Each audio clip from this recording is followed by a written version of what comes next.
A lot of people seem to think that you guys run a lot of your ECUs only on high horsepower cars. Is that true? What does something like this cost to build? Just off the top of your head. Well, I'm gonna tell you this. This is top of the line. Why would somebody want to choose Fueltech over some of the other competitors? Right here. I don't know if you can see it. Yeah. I like this thing. So this is the 700. It's 550 next to it. Look at that. 550. Huge difference. It's a huge difference, right? What makes your injectors better than ID? The way that we built wasn't built based on a OEM injector. So you can control a ZF with a Fueltech. Yes, sir.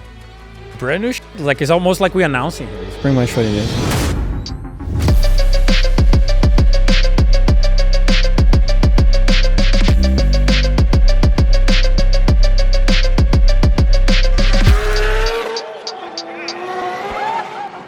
Alright guys, so we're releasing our first ever manga inspired merch drop. We have the GTR, BMW, Mustang, F-150, Street Alpha Worldwide, and the Master Mechanic inspired manga hoodie. We also have our podcast set merch on the site if you guys want to support the brand and other accessories as well. Make sure to head over to streetalpha.co or click down below in the description to get your merch today.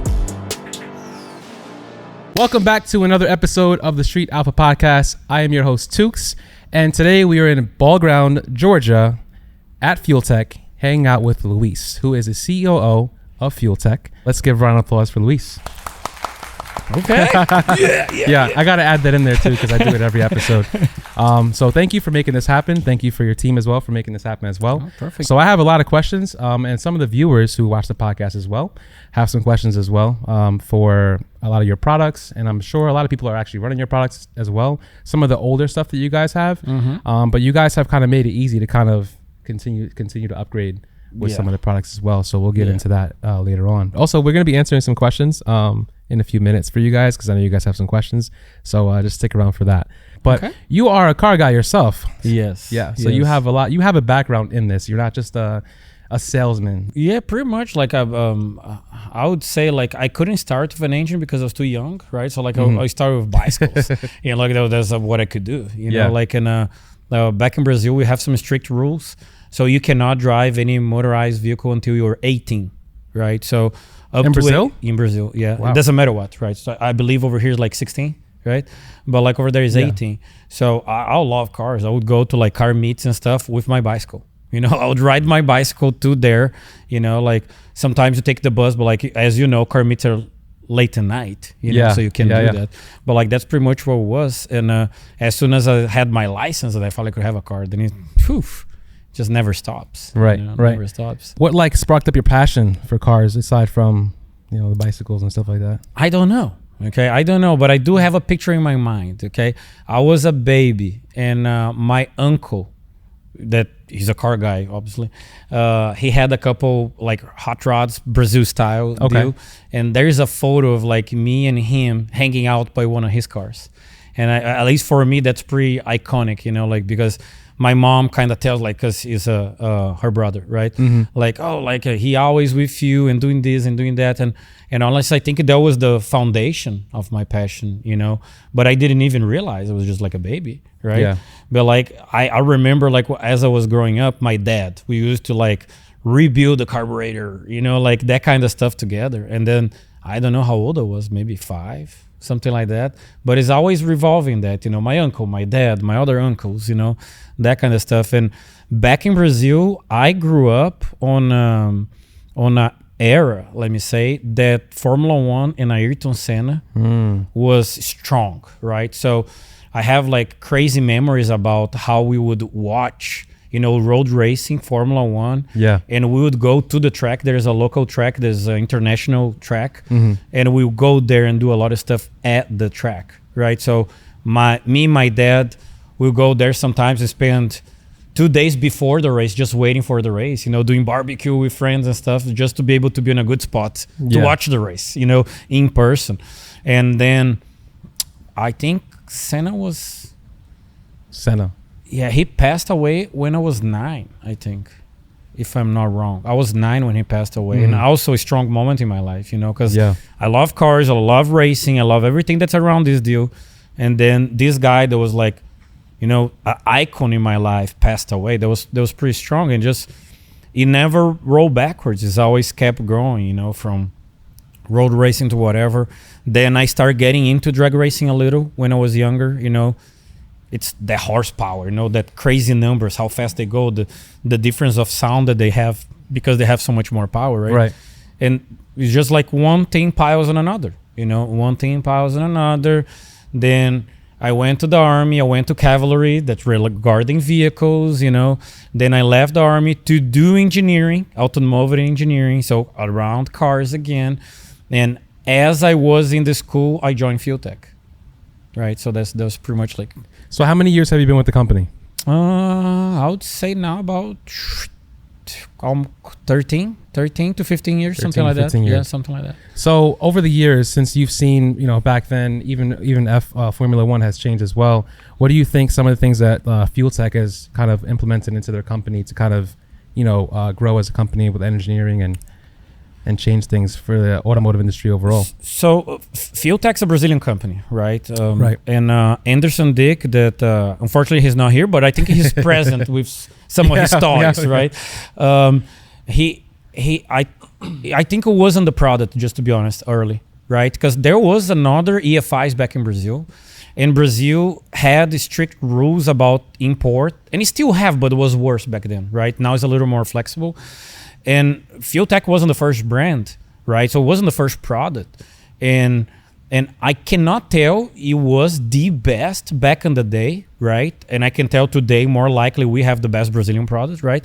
But he had, I think, the best heart, you know, the best will. Because like it was his conclusion product, right? A project for the university that he ended up failing on university and backing up his plans to move to Germany, and had to stay in Brazil, and he put effort on this brand, not because of the brand, because he wanted the product to work. Yeah. And he had that group of friends around him that actually liked the idea and understood that he was trying to do a little different, and they all embrace.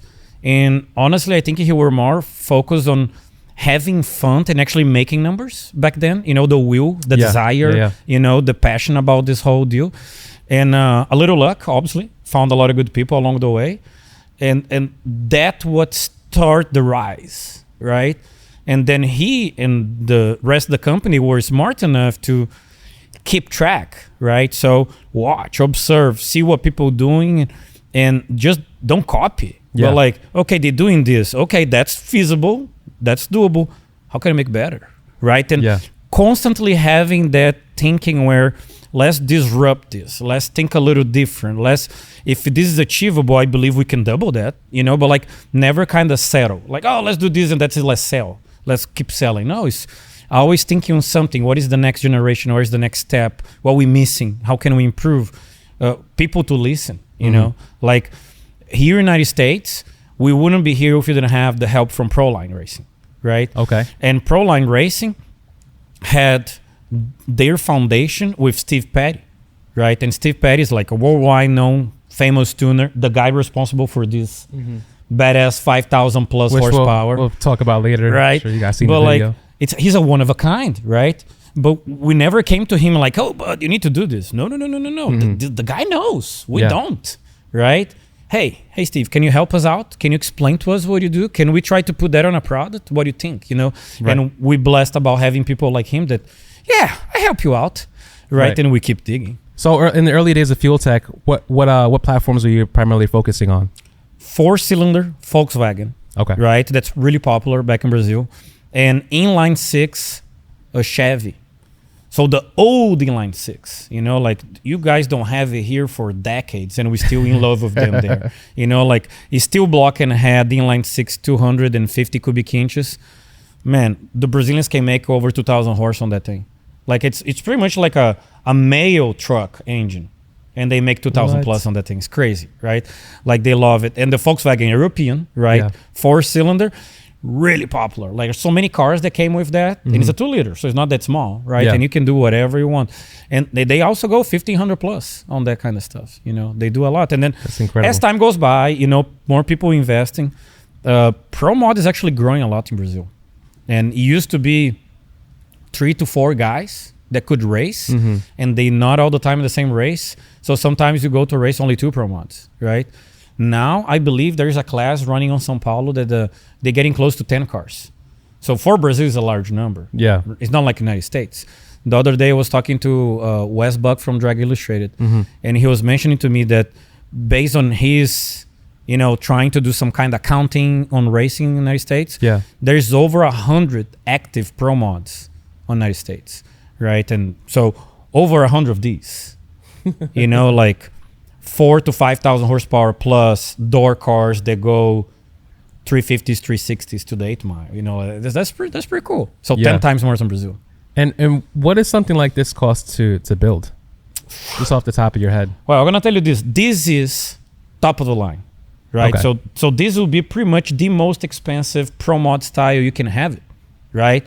Has newer body style. It has baddest of the baddest power plant, pro line engine, baddest of the baddest on turbos, Mark Mickey transmission, you name it. Like this is like a dream come true if you can want to build a turbo car. This is right here, right? There's no much better than this.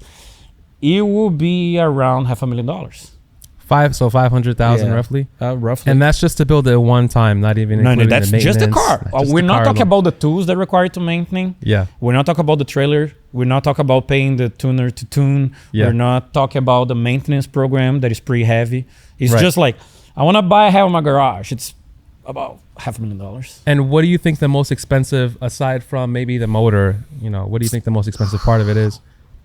Chassis. The chassis? Chassis. So this is a Jerry Bico race cars, right? It's just one of the most famous, prestigious brands. And it's not just because, those cars work. Right. There is at least another 3 companies that are really good. They do really good vehicles as well. But I think from the past 20 years, they grew their name, right? And their cars just work, right? So the Pro Mod, just the Pro Mod, so just the car. Body, chassis, paint job, that kind of stuff, they usually call us a roller because you can push it, right? Right. You can push it. But like you have wheels, you may not have struts, suspension or nothing. You will be 150 to 250. And that's just a rolling chassis. Yes. So it's way more than an engine. And then what does it cost to possibly run this at the track for one pass, you think? If you try to dilute all the maintenance and you try to dilute all the cost involved on tuning, the crew, the hotels, the fuel, all this stuff, I would imagine that every lap will be about a couple grand if nothing goes wrong. Sheesh. Right? And then it goes up quick if something goes wrong. Yeah. Right? Like it goes up quick. Right? Everything that we do in a car like this is pretty slick. Right. Yeah. So the paint job is not like just a beautiful paint job. It has to be lightweight. The body, the wiring. So if you have a mishap and I don't know, you may just get a piston. A piston is not that much, like a couple $100. Right. But you have a crew to do that. So there's the cost of the crew. That's the cost right there. Right. Yeah. If you hurt the head, then you need to do like some head work and this and that. Then we're already going to 10,000 to fix it. If you put this thing on the wall and you rub the wall, then we talk about 50 grand to fix it. Like it an goes expensive up hobby. quick, right? So it's a hobby. Yeah. Even the guys that win a lot of races, it doesn't pay off. Right? Yeah. It's just too much money around it. Right. Right. It used to be a weekend stuff, like back in the days when we were like a pro street, 90s and stuff like that, you could make money, pro stock, right? So pro stock's pretty much the foundational pro mod. They just added power pretty much, let me say. They mixed pro street with pro stock, became pro mod, right? You could make money. You could go out there with a car that's not expensive, don't require a crew, win a race and make money. Not today. Different times. Yes, different times.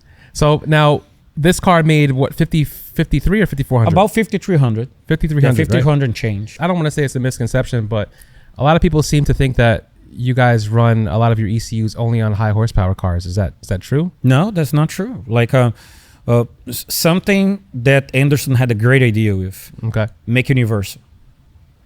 We don't have a super ECU. We don't have a Pro Mod ECU. We don't have a Jetski ECU. We don't have it. We have Fueltech ECU. Okay. That ECU run anything, right? So the same ECU that runs this car runs the Jetski. It's the same. Same thing. I can literally unplug the ECU from this thing, just write a new tune-up in about 5 seconds, put on the Jetski and crank and run. Like that's the concept, be universal. Was it always that concept from day one? Yes, sir. Okay. Day one. So since day one, there was two concepts that we apply to today.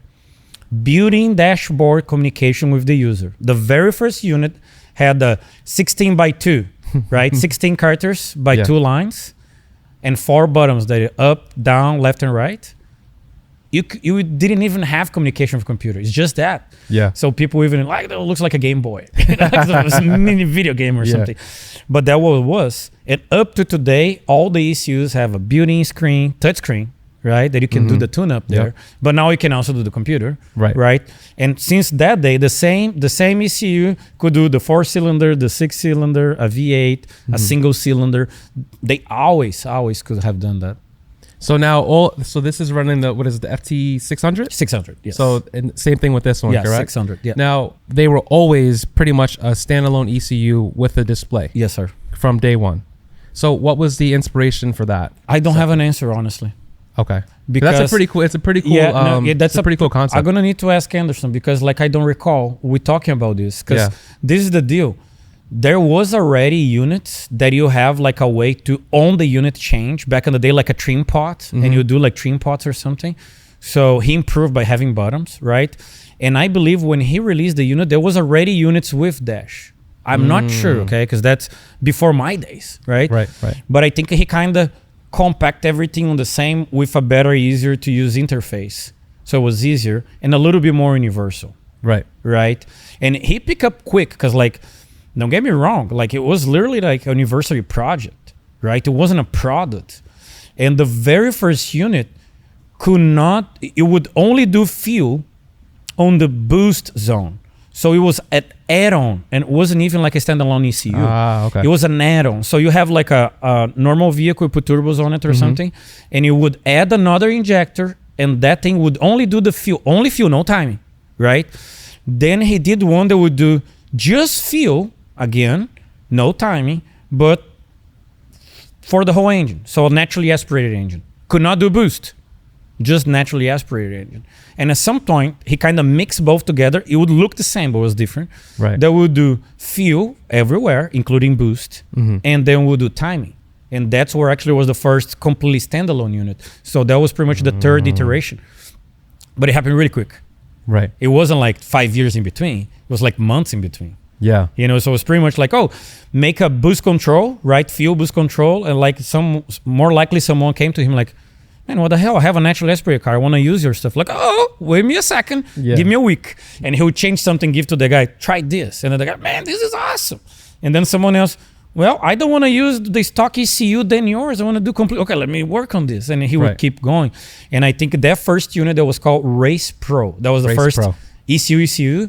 I think that was groundbreaking in Brazil and around Argentina, Uruguay, Paraguay. You know, those Spanish, that's Spanish, right? Around us. And that's pretty much where I joined. I bought a unit. I was a customer. I bought a unit. You got into it. Okay. You know, I had a 4-cylinder naturally aspirated, obviously, with nitrous, right? That's what I had back in the day. It was OEM ECU. Like I can manipulate timing as I want. You know, programmers were not popular either. You know, for some ECUs are kind of like it is what it is, like analog ECUs, right? Yeah. They like to talk. And then I put a Fueltech on it, on the garage of my apartment, you know, make it run, start running. It would race within the race cars on the weekend and it would haul ass because they wouldn't have that. It was so new. Yeah. Right? That was pretty good times. Pretty good times. Was there anything that was competing with Fueltech at the time or any other companies? It was because like, again, we were not the first ones. Right. And don't get me wrong. Like I don't even recall some of the names. Right. Okay. And most of those players are not even there anymore. I believe 1 or 2 were from my city. Right. And they are not there anymore. One was close by, still exists. There is at least another 3 companies in Brazil right now. They still do ECU. Okay. Right. But then they're kind of, I would say, following our path to some extent, going into the building dashboard and stuff like that, right? And honestly, there is a market for everyone. Yeah. You know, like if you want to focus on a specific, it's fine. You know, like it is what it is. It's actually better to not be the only one. Right. You know, you have like some competition is actually pretty healthy. Yeah, I agree. I agree because then you get inspiration or it kind of keeps you on your toes as well to keep moving forward. So what made the, do you happen to know what made Fueltech kind of want to integrate or kind of move to the US? United States pretty much the mecca of drag racing, okay? Because that was our main focus, even in Brazil, right? Anderson is a hardcore drag racing guy. One of his buddies, Carlos Dowd, is also racer big time. There is other guys around that, that time zone and racing, let me say, group of people. They all drag racers, right? So it was really like stuck to us on the beginning. Even we're still doing road racing, we're doing other stuff. I think there was the vast majority of people like, man, we need to do this. We need to implement this function. This makes the car go quicker. It's always like drag racing, right? And United States, nobody has as many cars like here. Top Fuel, Top Sportsman, Pro Mod, you name it. They have everything here. So there was always that goal. Let's go there, right? There was always that goal. And here is actually the 4th attempt. It didn't work straight up. Okay. We first tried on the California side. That was misjudgment, let me say, because we were not aware properly what it was. It was fine. Great effort, great learning, right? Then we move up to around Newark, New Jersey, and New York area. Okay. Right? Import stuff. Right? Yeah. Our roots. Hondas right? Stuff, so we go there. So on California was more air-cooled stuff, Volkswagen. Then we go up like Hondas and stuff like that. We kind of start getting traction, but it's still like we could feel it's not the way. Like it wasn't the way, at least to make this happen properly. Right. From there, we moved to Florida. Right. We never established a place, but we kind of move our eyes to like, let's do this. And as we were doing this, we crossed path with Proline. So it's pretty much on that time zone.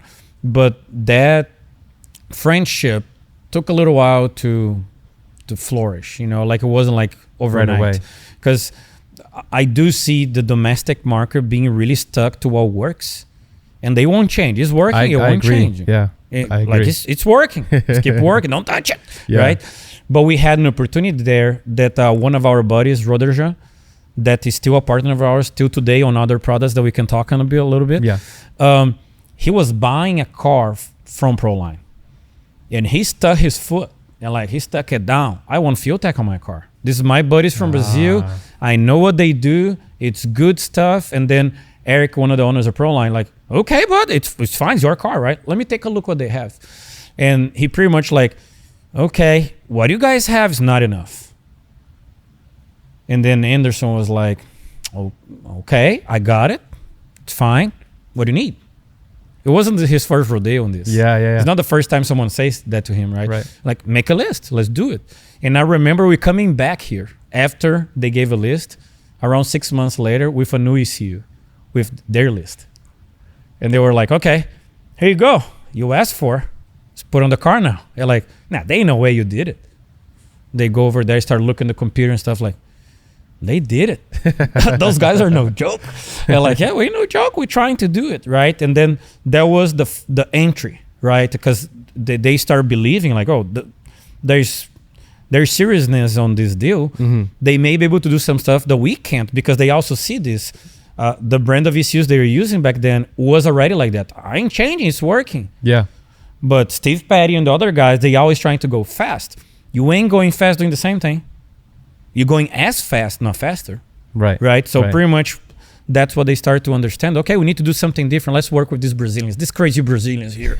And then you start working with them and it worked really well. And that's on the 4th attempt worked really well. We work tirelessly. My first year here in the United States, once I moved, I literally work every single weekend of the whole year. Just to get things going. I don't know how my wife survived along my side through that deal. Like, I'm not joking. We got married, right? We got married right before we moved in here, right? That allows a easy path along some legalities is how we go the moving, right? It's part of the deal. But like we haven't finished everything, so we literally married. Everything was fine. We have the whole celebration back in Brazil and stuff. Next day, I fly here. She stays. Right back to work. Yeah, right back to work. No honeymoon, no nothing. Like straight to work. Well, like that's what it took. Yeah. And then every day working, every day trying to do something, testing, installing, tuning. Making sure everything works. Making sure that the Brazilian guys can talk to the USA people properly. Like there's like it or not, there's a language barrier, right? Even myself, I'm here for over 10 years. I made a shit ton of mistakes. You know, you can understand me, but like some stuff like, what this guy meant. No, your English is pretty good. It's good. You know, thank you. Yeah. But like it wasn't easy. It wasn't like an easy path. But like I think again, will, right? We go back to that will, desire. We want to make this happen. We want to, you know, go through and believe it or not, to some extent, I was living my dream. You know, I wanted to come here. You know, it wasn't completely fulfilled yet, right? And maybe it's not still. You know, we still. Yeah. I don't think we got to the peak yet. You know, but like we trying. We always looking like that's the direction. Let's go. Look at that. So that's our Dyno across the street. Yeah, right. It's pretty sick. I'll probably I'll put some video up or something like that so you guys can see the facility. So how did you get into the Hondas, and how did you? Because you guys tried before, but how did you guys get into those platforms after that? I see like this. We already had Hondas working with us, you know, before this, but before that, but the technology wasn't there, honestly. So like even the cars that we had, and there's a lot of people that helped us, right? And really appreciate all we did, because like they could improve, we improve, but honestly, the domestic market is more advanced. You know, I think honestly on drag racing at least, the domestic guys takes more seriously racing. It's less fun. So there's that. Okay. Take it how you want it, right? But it's less fun for the domestic guys. They are more like, I need to win. I need to drop my ET, you know? And it looks like if you go to the Spanish side, you know, if you go the Puerto Ricans and Florida and stuff, they are about having fun as well. And I like that. I love that because it's more like balanced. Right. But it takes some of the advantage that you can have by being serious. Right. So we learn a lot with them, but we learn even more on the domestic side. Right. Because some people are rough. They all about winning. They could care less. I don't see that often. If I go to Florida on a race in Florida, you're gonna have a good time. Guarantee you. You may break the thing in half. You're gonna have a good time. On the domestic side, that may not happen, but you may go on a weekend. It's gonna be awful. I agree, because something happened. So there is that. So there's the good things and the bad things about it, right? But then if you kind of adapt, then you can learn from both. Right. And I think when we start dealing with that kind of stuff on the domestic side, allowed us like, I get it. Steve Petty is right. We don't have enough. We need to listen to this man, improve it. But guess what? We can use that on imports now. You know? So I think once we learn with the domestics and we release the FT500, that was the unit, the groundbreaking unit. FT500. Yeah, the FT500. We were able to understand this is what we have to do. And then it started growing, right? The 450, 550, and the 600 became the ones. The 500 was almost like a transitory unit, right? Because we made with the stuff that we needed, but we haven't finished. And then the 600 came along with like, this is a finished product proper, right? And then we have a 550 and the 450 that has everything that we need, and we kind of spread it out about cost so we can sell cheaper, you know? So on the domestic market, the 600 dominates because you need that thing with more inputs, outputs, and stuff to do it. But the foundation of the unit, the 450 is the same. So now if the guy runs a single cylinder motorcycle, you know, on some kind of, I don't know, mud racing, simple stuff, you know, like affordable, anyone can do that. He has actually the same platform as the Pro Mod. Right. So you were basically saying earlier, Right. It just has less inputs and outputs because the single cylinder don't need it. It doesn't have E-gates and twin turbos and stuff like that, right? But you can do it, and you have the same power management on a single cylinder motorcycle than this Pro Mod. And that's badass, right? So the domestic market allow us to understand, improve, and actually spread across. So now anyone can do it, right? And I think that was something that helped a lot of people, right? And then it went the other way. We were looking to some companies and trying to understand what they're doing. Now we see other companies looking to us, right? And again, I love it. Competition. If they can improve, we're gonna look at them like, oh, you improving? Oh, let me do something. You know, I think that's really healthy for all of us. You know, and I think that was actually pretty cool. Do you feel like the FT500 was a little bit too late to the market compared to what was already out at the time? Depends on the market, yes. Okay. So there was like some, like honestly, that's what Eric told us. Right. Eric told us what you have today. That was the FT400. It's not enough.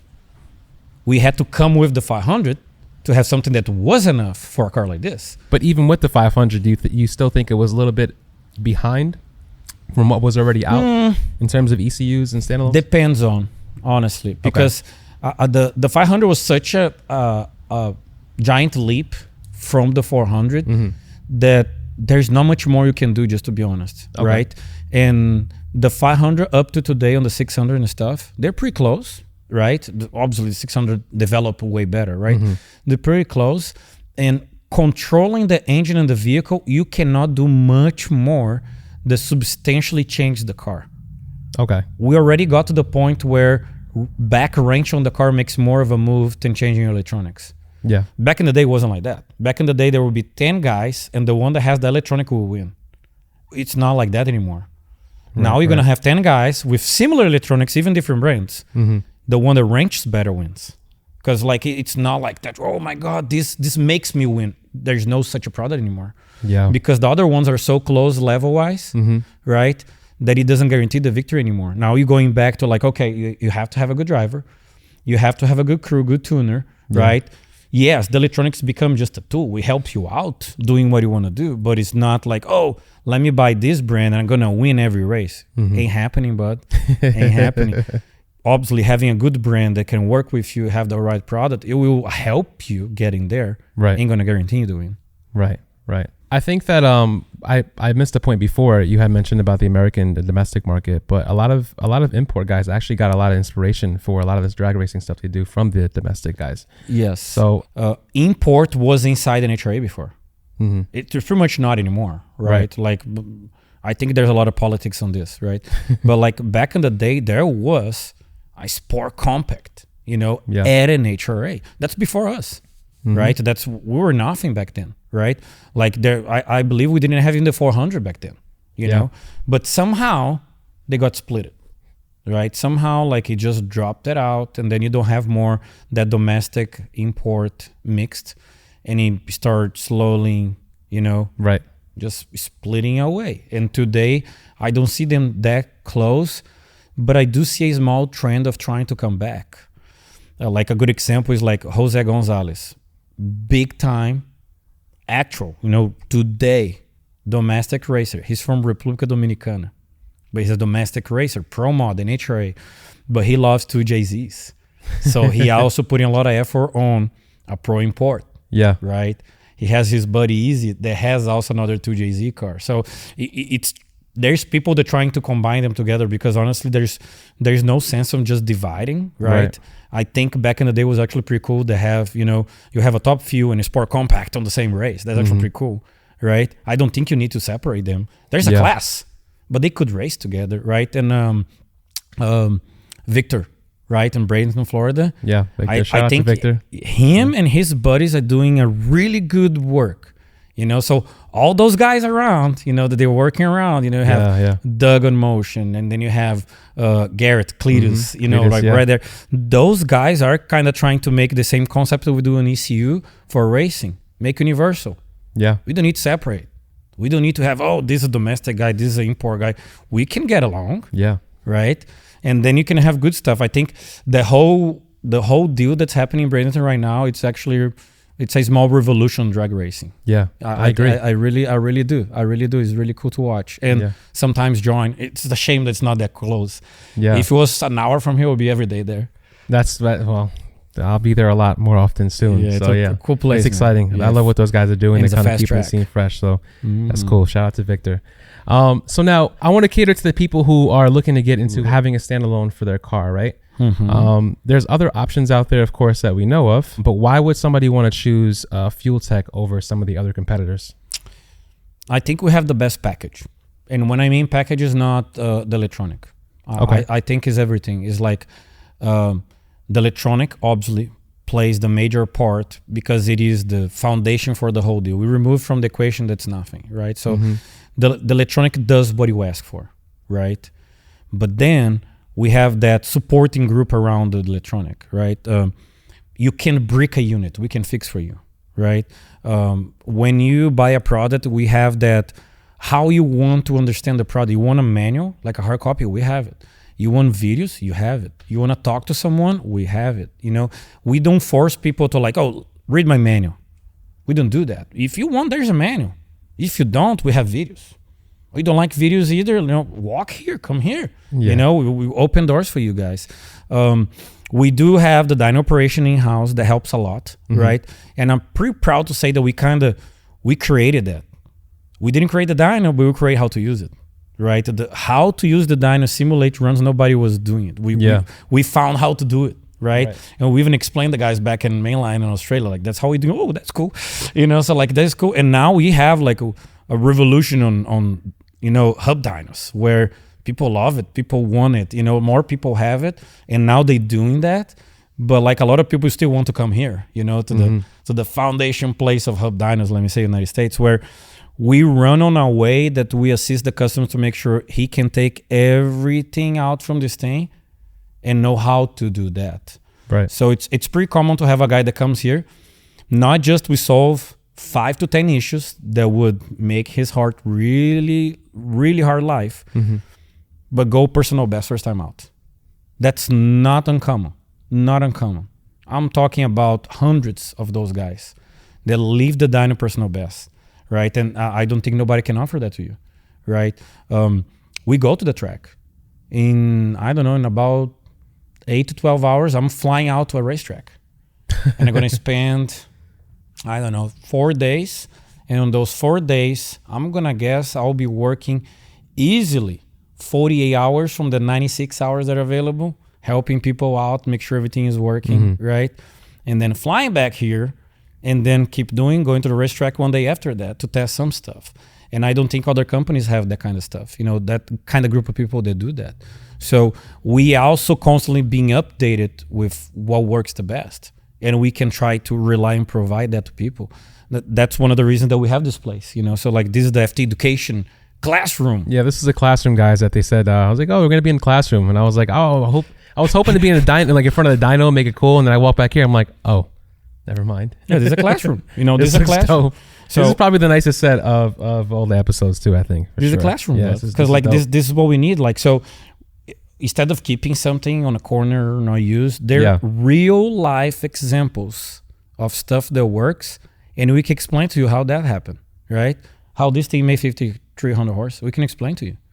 We know, like, we holding back. Nobody know we're gonna be the only one. Yeah, we explain to you. So this car was based on Mark Mickey Turbo Pro mod that right now is making waves because like he's fast as hell, and everyone is worried about how fast he is, right? This car is pretty much a copy of his car. Like, how many times in life you hear about a guy that's spearheading something, killing performance-wise, and he allows people to copy, right? But this is the kind of stuff that we either we seed, we plant, you know, we harvest. We are around that, you know. Like Mark Mickey is my personal friend, right? He does transmissions, badass transmission out there, but he's also like, oh, you want to see my car? I just broke the record on this class. Ain't no big deal. You want to look my run? Just casual. He's the kind of guy, you know. He's not the kind, oh, don't come near my car, I'm not going to let you see it. But that's the people that we are around, you know. So, and he all the time like, oh, this is not my effort, this is team effort. That bull crap. He's a badass. But this is what it takes, you know. And I think we have a lot of people that have that concept within them. We don't need to force it, right? So all that I understood by racing my personal car, everything that I understood by helping other people, and that includes everyone. It's not just me, right? So the guys at the team, Anderson, Felipe, all those guys, we pass along. And I don't think nobody else or anywhere else you could find something like that, you know. And then that goes down to the dealers, right? Yeah. Our dealers, our network, the tuners that work with us, they're like that. You know, the installers, they're like that. So they all great people, you know. So I think is that the supporting around the ECU doesn't make the ECU. The ECU is by itself. But the supporting around the ECU, it's almost, okay, don't get me wrong, I can do 100%, right? But like, it's almost a guarantee that you're going to enjoy it, right? You're going to enjoy it. And I think in the end, coming from the import side, it's mandatory, man. You need to enjoy it. You know, you need to enjoy it. So now, what about the people who are looking for certain features? Let's say maybe some fail-safes that they want to run, right? Do you guys have all of that down to a T yet? Are there some things that you guys feel like you're missing? I think we're missing some stuff still. And we've been adding as people ask, right? People ask about something, we add it. So Right. around 3 to 6 months, we release an update on the line, free. You already pay for the product. We Okay. updating the software, right? Between 3 to 6 months, an update, and those updates add functions, including safeties, right? Okay. But there's a limitation on the system that we found some time ago that it is what it is. Great system. There's a limit.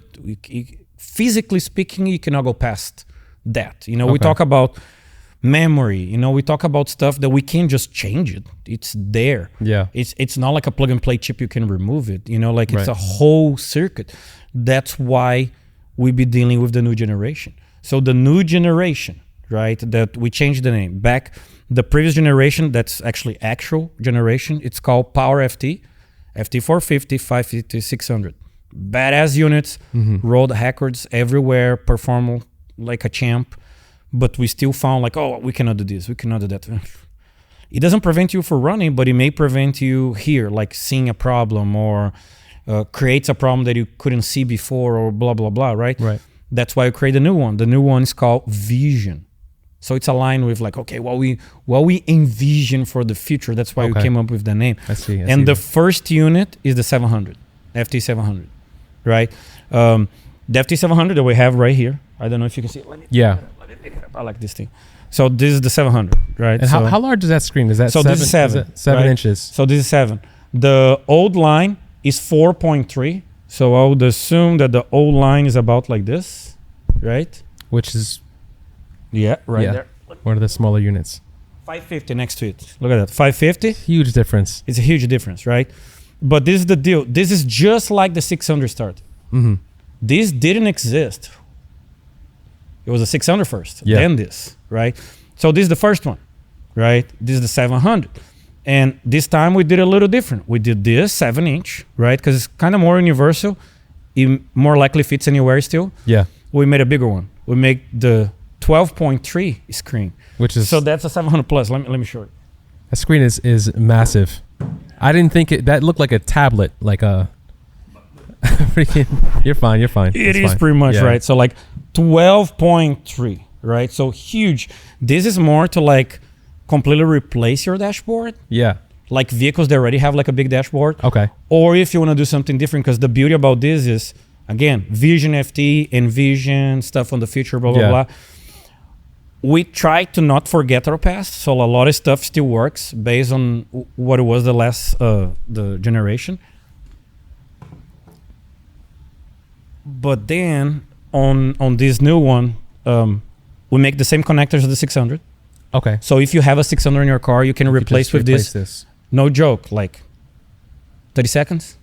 So literally, all you got to do is take your ECU out, which is the display, and then swap this in. Yeah, that's Okay. it, right? So if you have a 600, do that. If you have a 550, 450, you would need to just repin the connector because it's a different connector. Okay. And everything extra we put on those two. That one, GPS, right? So he adds some stuff that we didn't have. We didn't have a GPS. So this is the first unit with a GPS. Yes, this is the first unit with GPS. This is the first unit that has video and audio in and out. So this unit now can handle audio. Like if you have like back in Brazil, we can do this on street cars, right? Okay. We can do in the United States, but we can do it back in Brazil. You actually can run Spotify through it.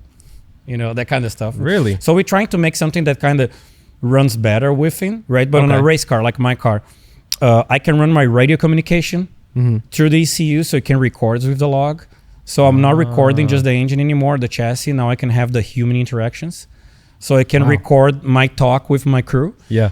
Audio and video. So I can actually have a camera inside the car that goes with the log, and I can choose another camera to go, I don't know, on the front, on the back or something. Right, right. And go, again, within on the log. I'm not using a third party software to try to mix and match. Yeah, yeah. They'll be all together, right? So a lot of inputs and outputs. So some people will be like, oh, I don't have enough. Then Yeah, we that build was- input that was one of my expander, questions, right? Okay. Now this thing has way more, but you still can run input expander, so you still can add stuff, right? I'm not really sure what you need to add after this, but like if you still have something to add, we still can do separate. People said about we didn't have a O2 conditioner built-in. Now we did 2, Okay. so we can do 2 O2s left and right. But again, we try to do differently. It can do any O2, so you can even do a cheap Bosch O2 all the way to a lab grade NTK. Like, and usually other ECUs don't do that. They kind of, we need to do this. Right. Right? No, it's open again, trying to be universal. Okay. Right? The screen itself is way better.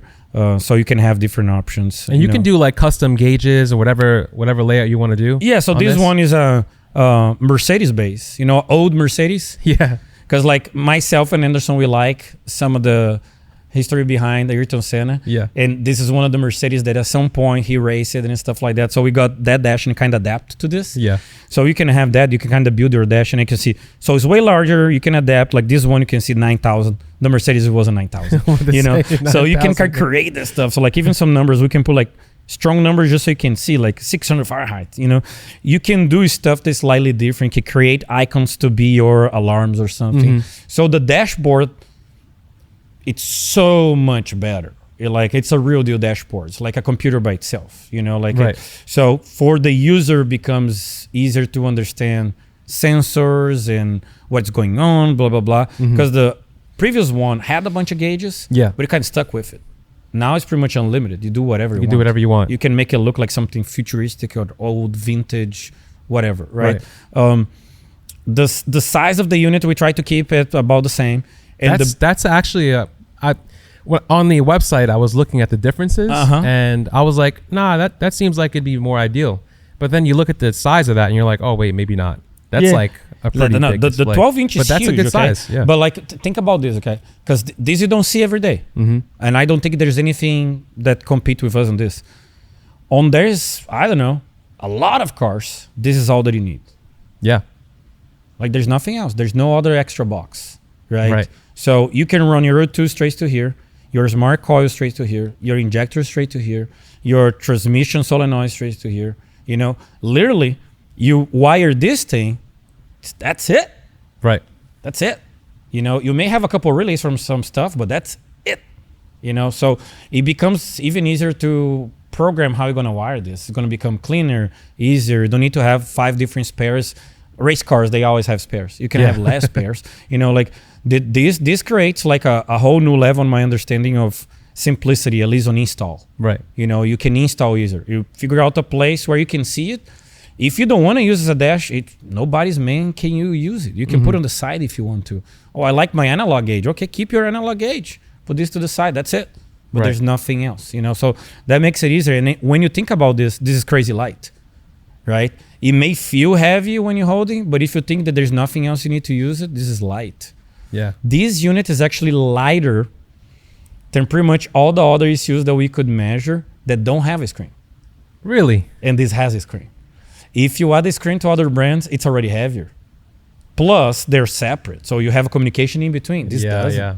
That's the beauty of it. That's what's so cool about it. So this is that. It's a fairly simple LEDs, warning, tach, all that kind of stuff. And it has the display. Is it pretty bright when you have it in the car? Yeah, so like you can use this like direct sunlight. Okay. You can see it, right? You can see it. We add small stuff, USB on the back, USB on the front, microphone is on the front, so it has a built-in one, speakers, that kind of stuff. So it's pretty much how it goes. And again, you don't need to use it. I'm not going to use audio video. Don't use it. Right. I don't need a GPS. If you want to. You right. don't need it's it. An option. It's right there. So giving more options, let me say. Yeah. On the same package. Or functionality. Right. On the same package, like in the end. And going back to that is the first one. Right. We intend to do smaller versions. Right. Okay. And maybe even screenless if it comes to that, because the unit now has wireless communication. So the unit has Wi-Fi, Bluetooth and stuff. So you can use your cell phone as your dashboard, right? I don't have it connected right now on this thing, but I can open this. So you don't even have to mess around with the screen. You can have it on your phone. Yeah. So like this is the dash for the CUDA. Because that CUDA, I made this dash green because then I know that's the CUDA, right? That car has a 700. If I crank the car, because that's how it's set up right now. Yeah. You would communicate in real time what's going on right there.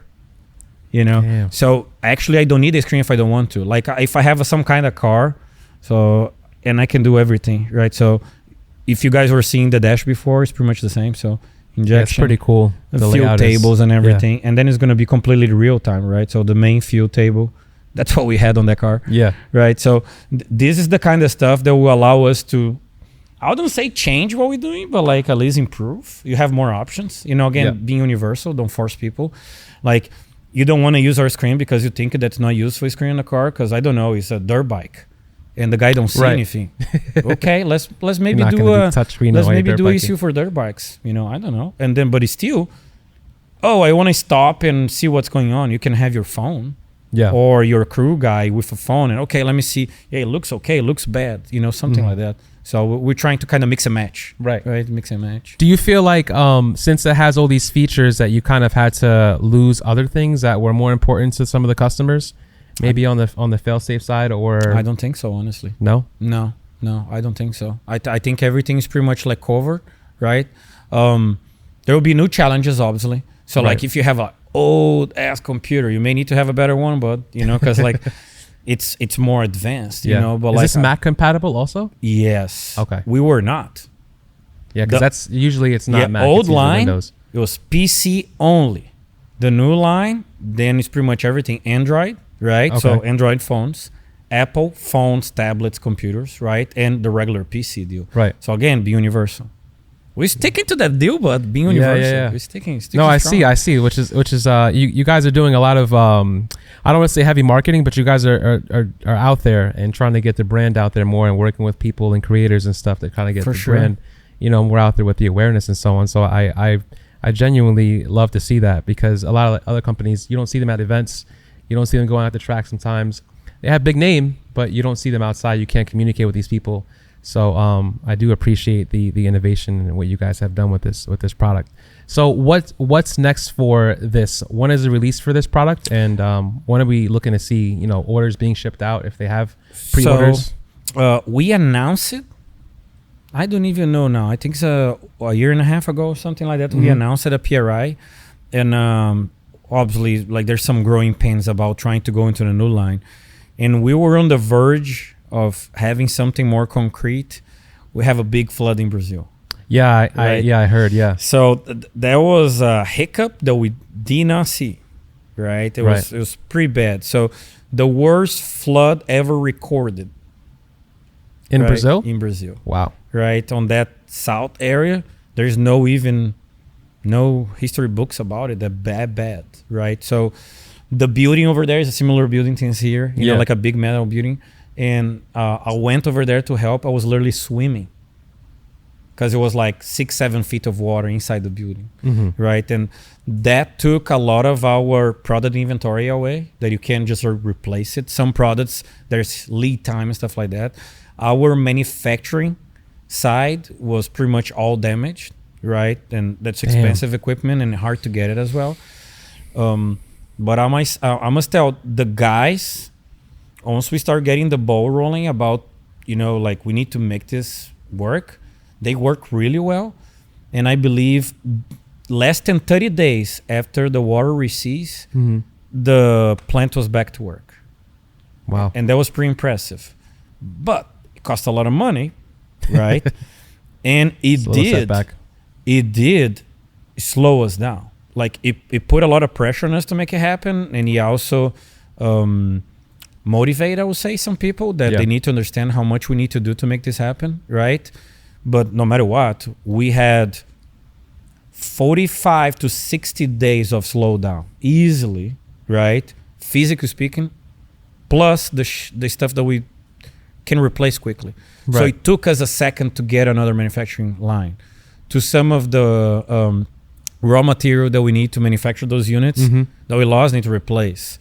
They need to be repurchased, recertified, shipped. Starting over. So it took a lot of that. So the guys were working harder, but they have that, big load behind the truck just holding them back, right? And then we end up like, okay, we can do this. We join forces and we finish our first batch concept. Yeah. Right? And that first batch we're calling the Founders Edition.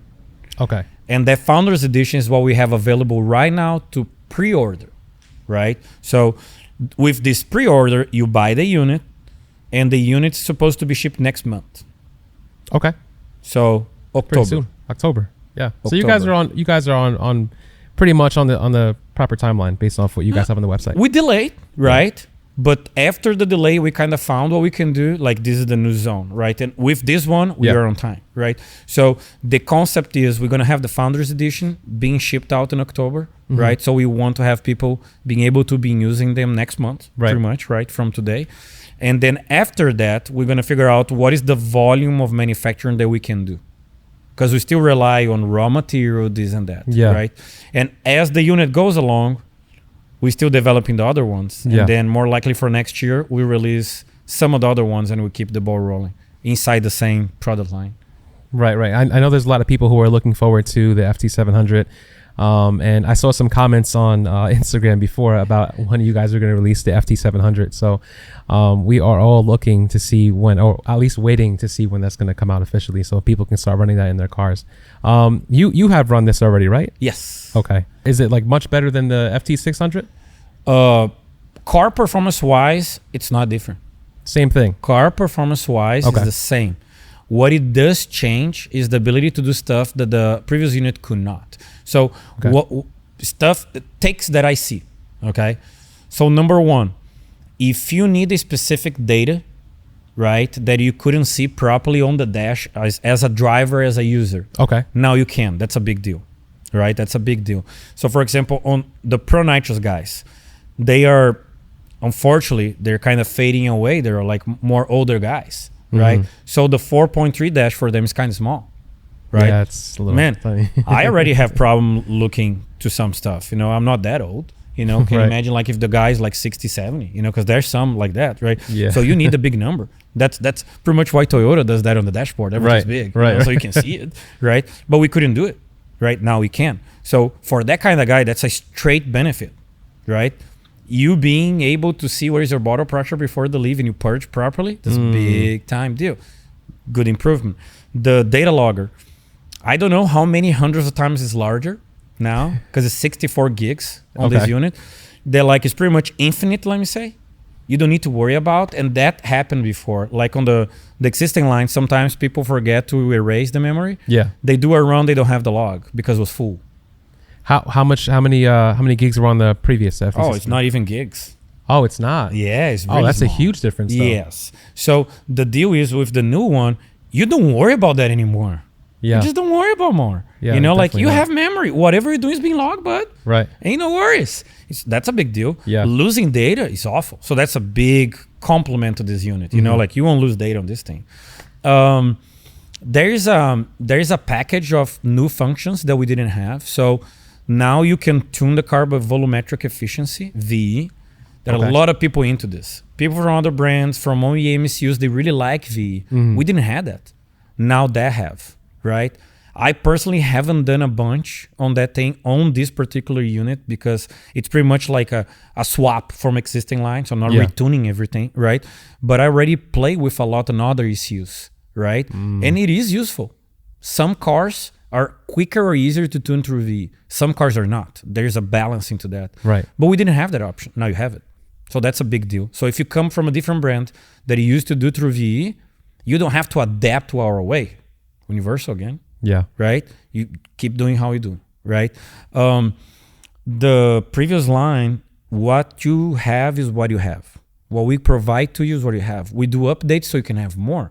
But you have what you have. Right. The new line, you can actually build your functions. Right? Again, some other brands have that. Right? And we didn't.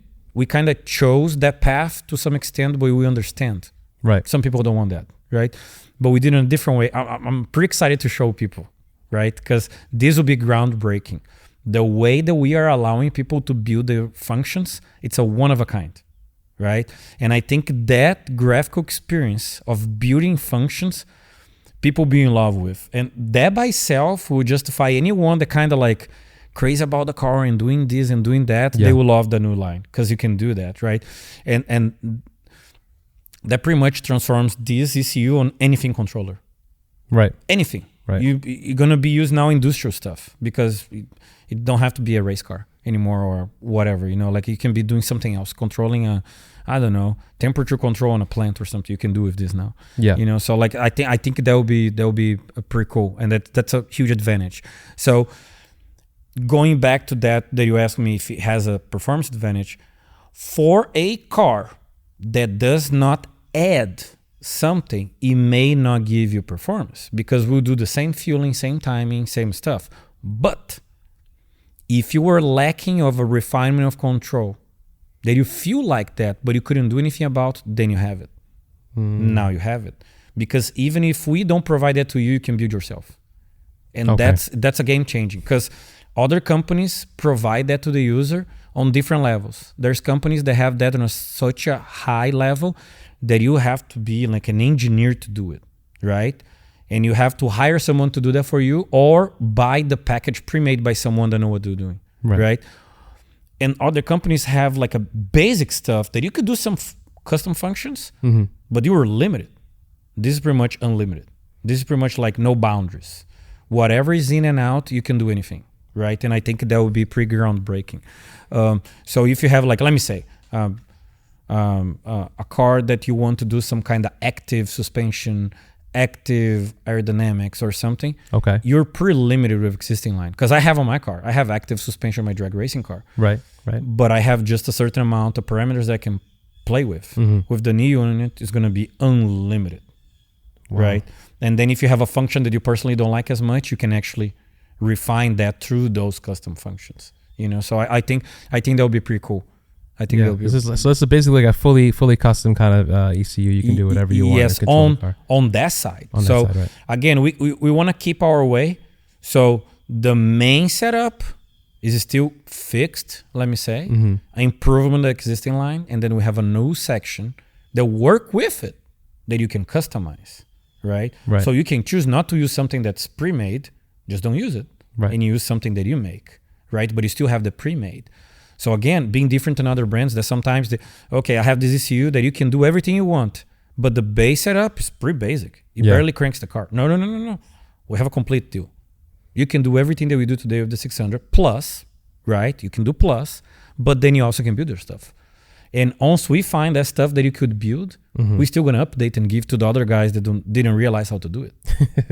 Because we want to expand it. We want more people using. We don't want to sell a blank sheet and like you do what you want and nobody else knows what they're doing, right? So in the end is you want to do something just for you, that's fine. Yeah.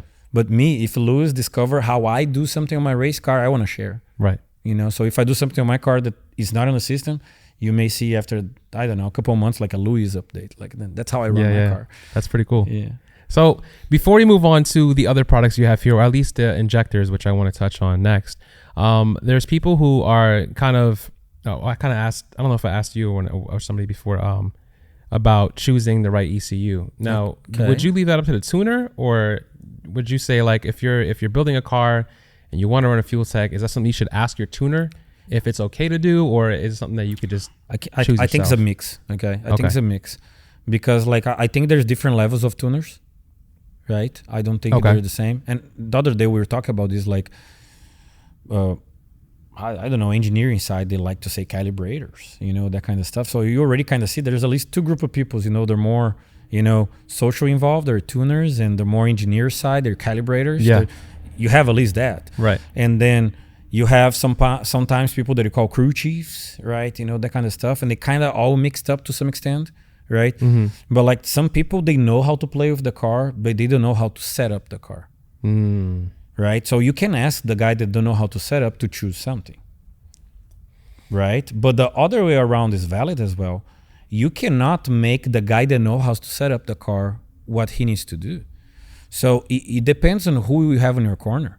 Because if you have like a dude that you can trust completely and he knows what he's doing and he already proved his performance, listen to that guy, right? He will guide you really well. But if you're talking to someone that like he just say how is the best and this and that, it's kind of tough to just go by his words, right? So to choose the ECU, that's pretty much the brains on the car, right? Yeah. You need to be able to understand what it's capable of, but you also need to understand what the car is going to be used for, what the purpose is. You need to grasp that, right? Even before how to use the ECU, right? And then, like, I don't know, if my car, I want to do this, I know what I want to do, right? This is my budget, okay? This is mine, like it's my car, right? So I know what I'm gonna use, what is my budget, okay? I don't know which ECU should I use, because there's like I don't know, hundreds of ECU out there that I can choose from. Yeah. Right? Okay. Do I have a tuner? Do I don't? Right? If I don't, I think Fueltech's a really good option because we have the group of people around. We can even steer you to a tuner if you don't, right? But if you have a tuner crew chief, it's really good to ask him, like, what do you think? What kind of resource we need within my budget so I can do this kind of performance? And if that guy is capable of assessing properly, you should listen to that guy, right? You should listen to that guy. But if that guy is like, oh, this doesn't work and that... maybe look to someone else. Now, what you just said, this doesn't work, that situation, that seems to happen a lot in the car community. Yes. And I think that that's something that kind of steers people away from certain products or brands or ECUs.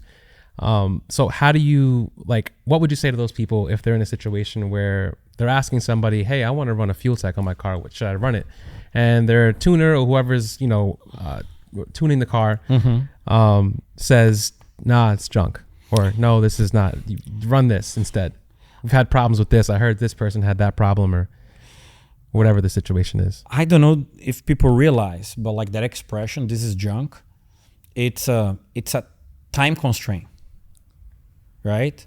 It may be not junk 2 days ago, right? It may not be junk in 2 days from now. It may be junk right now, right? So it's kind of tough to like brand a brand as junk, was a product as junk, because actually there's more into that, right? I honestly am not really fond of people that bluntly say something is really bad or out of the blue say something is really good without proper experience, because it's really common. I know, but like it's I don't know if it's sad is the right word, but like is at least worrying, to think about it, because man, everything fails. Let's be honest. Correct. Let's be honest. Everything can fail. We make mistakes, right? We fail sometimes, right? And honestly, the most important thing is not that. Like nobody's perfect, no product is perfect. It's how you handle that, right? How you handle the problem, right? Can you fix yourself, right? And that includes the company, the product, the tuner, right? So you don't want to be involved with a guy that at the first mishap, because like drivers make mistakes, right? You may buy a tire that doesn't work well, right? They need to replace it, but like, what are you going to do? Not use the same tire now because one failed? Yeah. You need to understand why it failed. Like, I think that's important, right? Why it failed? How can we prevent from happening again? That's important. So can you fix the problem? Yes, I can. Okay, good. It is happening often. That's another problem, right? Because you need to be able to fix it. So there's a lot of products out there that unfortunately got their name trashed, right? And it's just like, I don't know, there's no fixing right now, but like it is what it is. But at the same time, there's products that didn't even perform and have a good word, like don't make no sense, right? So you kind of need to be able to assess that, like what actually works well. And if you have someone that cannot assess that, I think that's a pretty problem. It's a pretty big one. Like you need to understand, like problem will happen. Like you may put an engine together and last a season, or it breaks on the first one. Not necessarily the engine builder fault. Not necessarily. May have a problem on a rod that the guy, but you can't just like out of the blue, you have that engine builder you're working for years and one engine breaks, like, I don't know, breaks a rod on the first crank. And now you hate the guy. Now that guy is the worst guy in the face of the planet. Don't make no sense. Right. But some people do act like that. Right. And I think it's important to not get on that, spiral downhill, like, oh yeah, this is awful. Like try to understand why, like this don't make no sense. Give the guy a chance to do something, or the company or the product or something, and go after it. Do you think so? So basically, your products are more geared towards somebody who's what would you say that they're more geared towards somebody who's trying to learn or do things on their own, like beginner phases, or it could be for everybody? Yeah, no, everybody's the word, bud. Okay, everybody's the word. Cool. But this is the difference. We never look to the entry level guy or the high level guy. We look what both can do. Okay. Right. So again, Steve Petty tune, best of the best, multi-time champion. Every single sanctioned body he raced in his life, he won a championship. I don't know if there are many people that can say that. He was Fueltech, right? Or a guy that never had EFI, came from carburetor, he used Fueltech as well. That's the concept, right? If you have enough functions to make the car work as it should. That's your goal. Go, I don't know, make 5,000 plus. That was the goal. They did it. Yeah.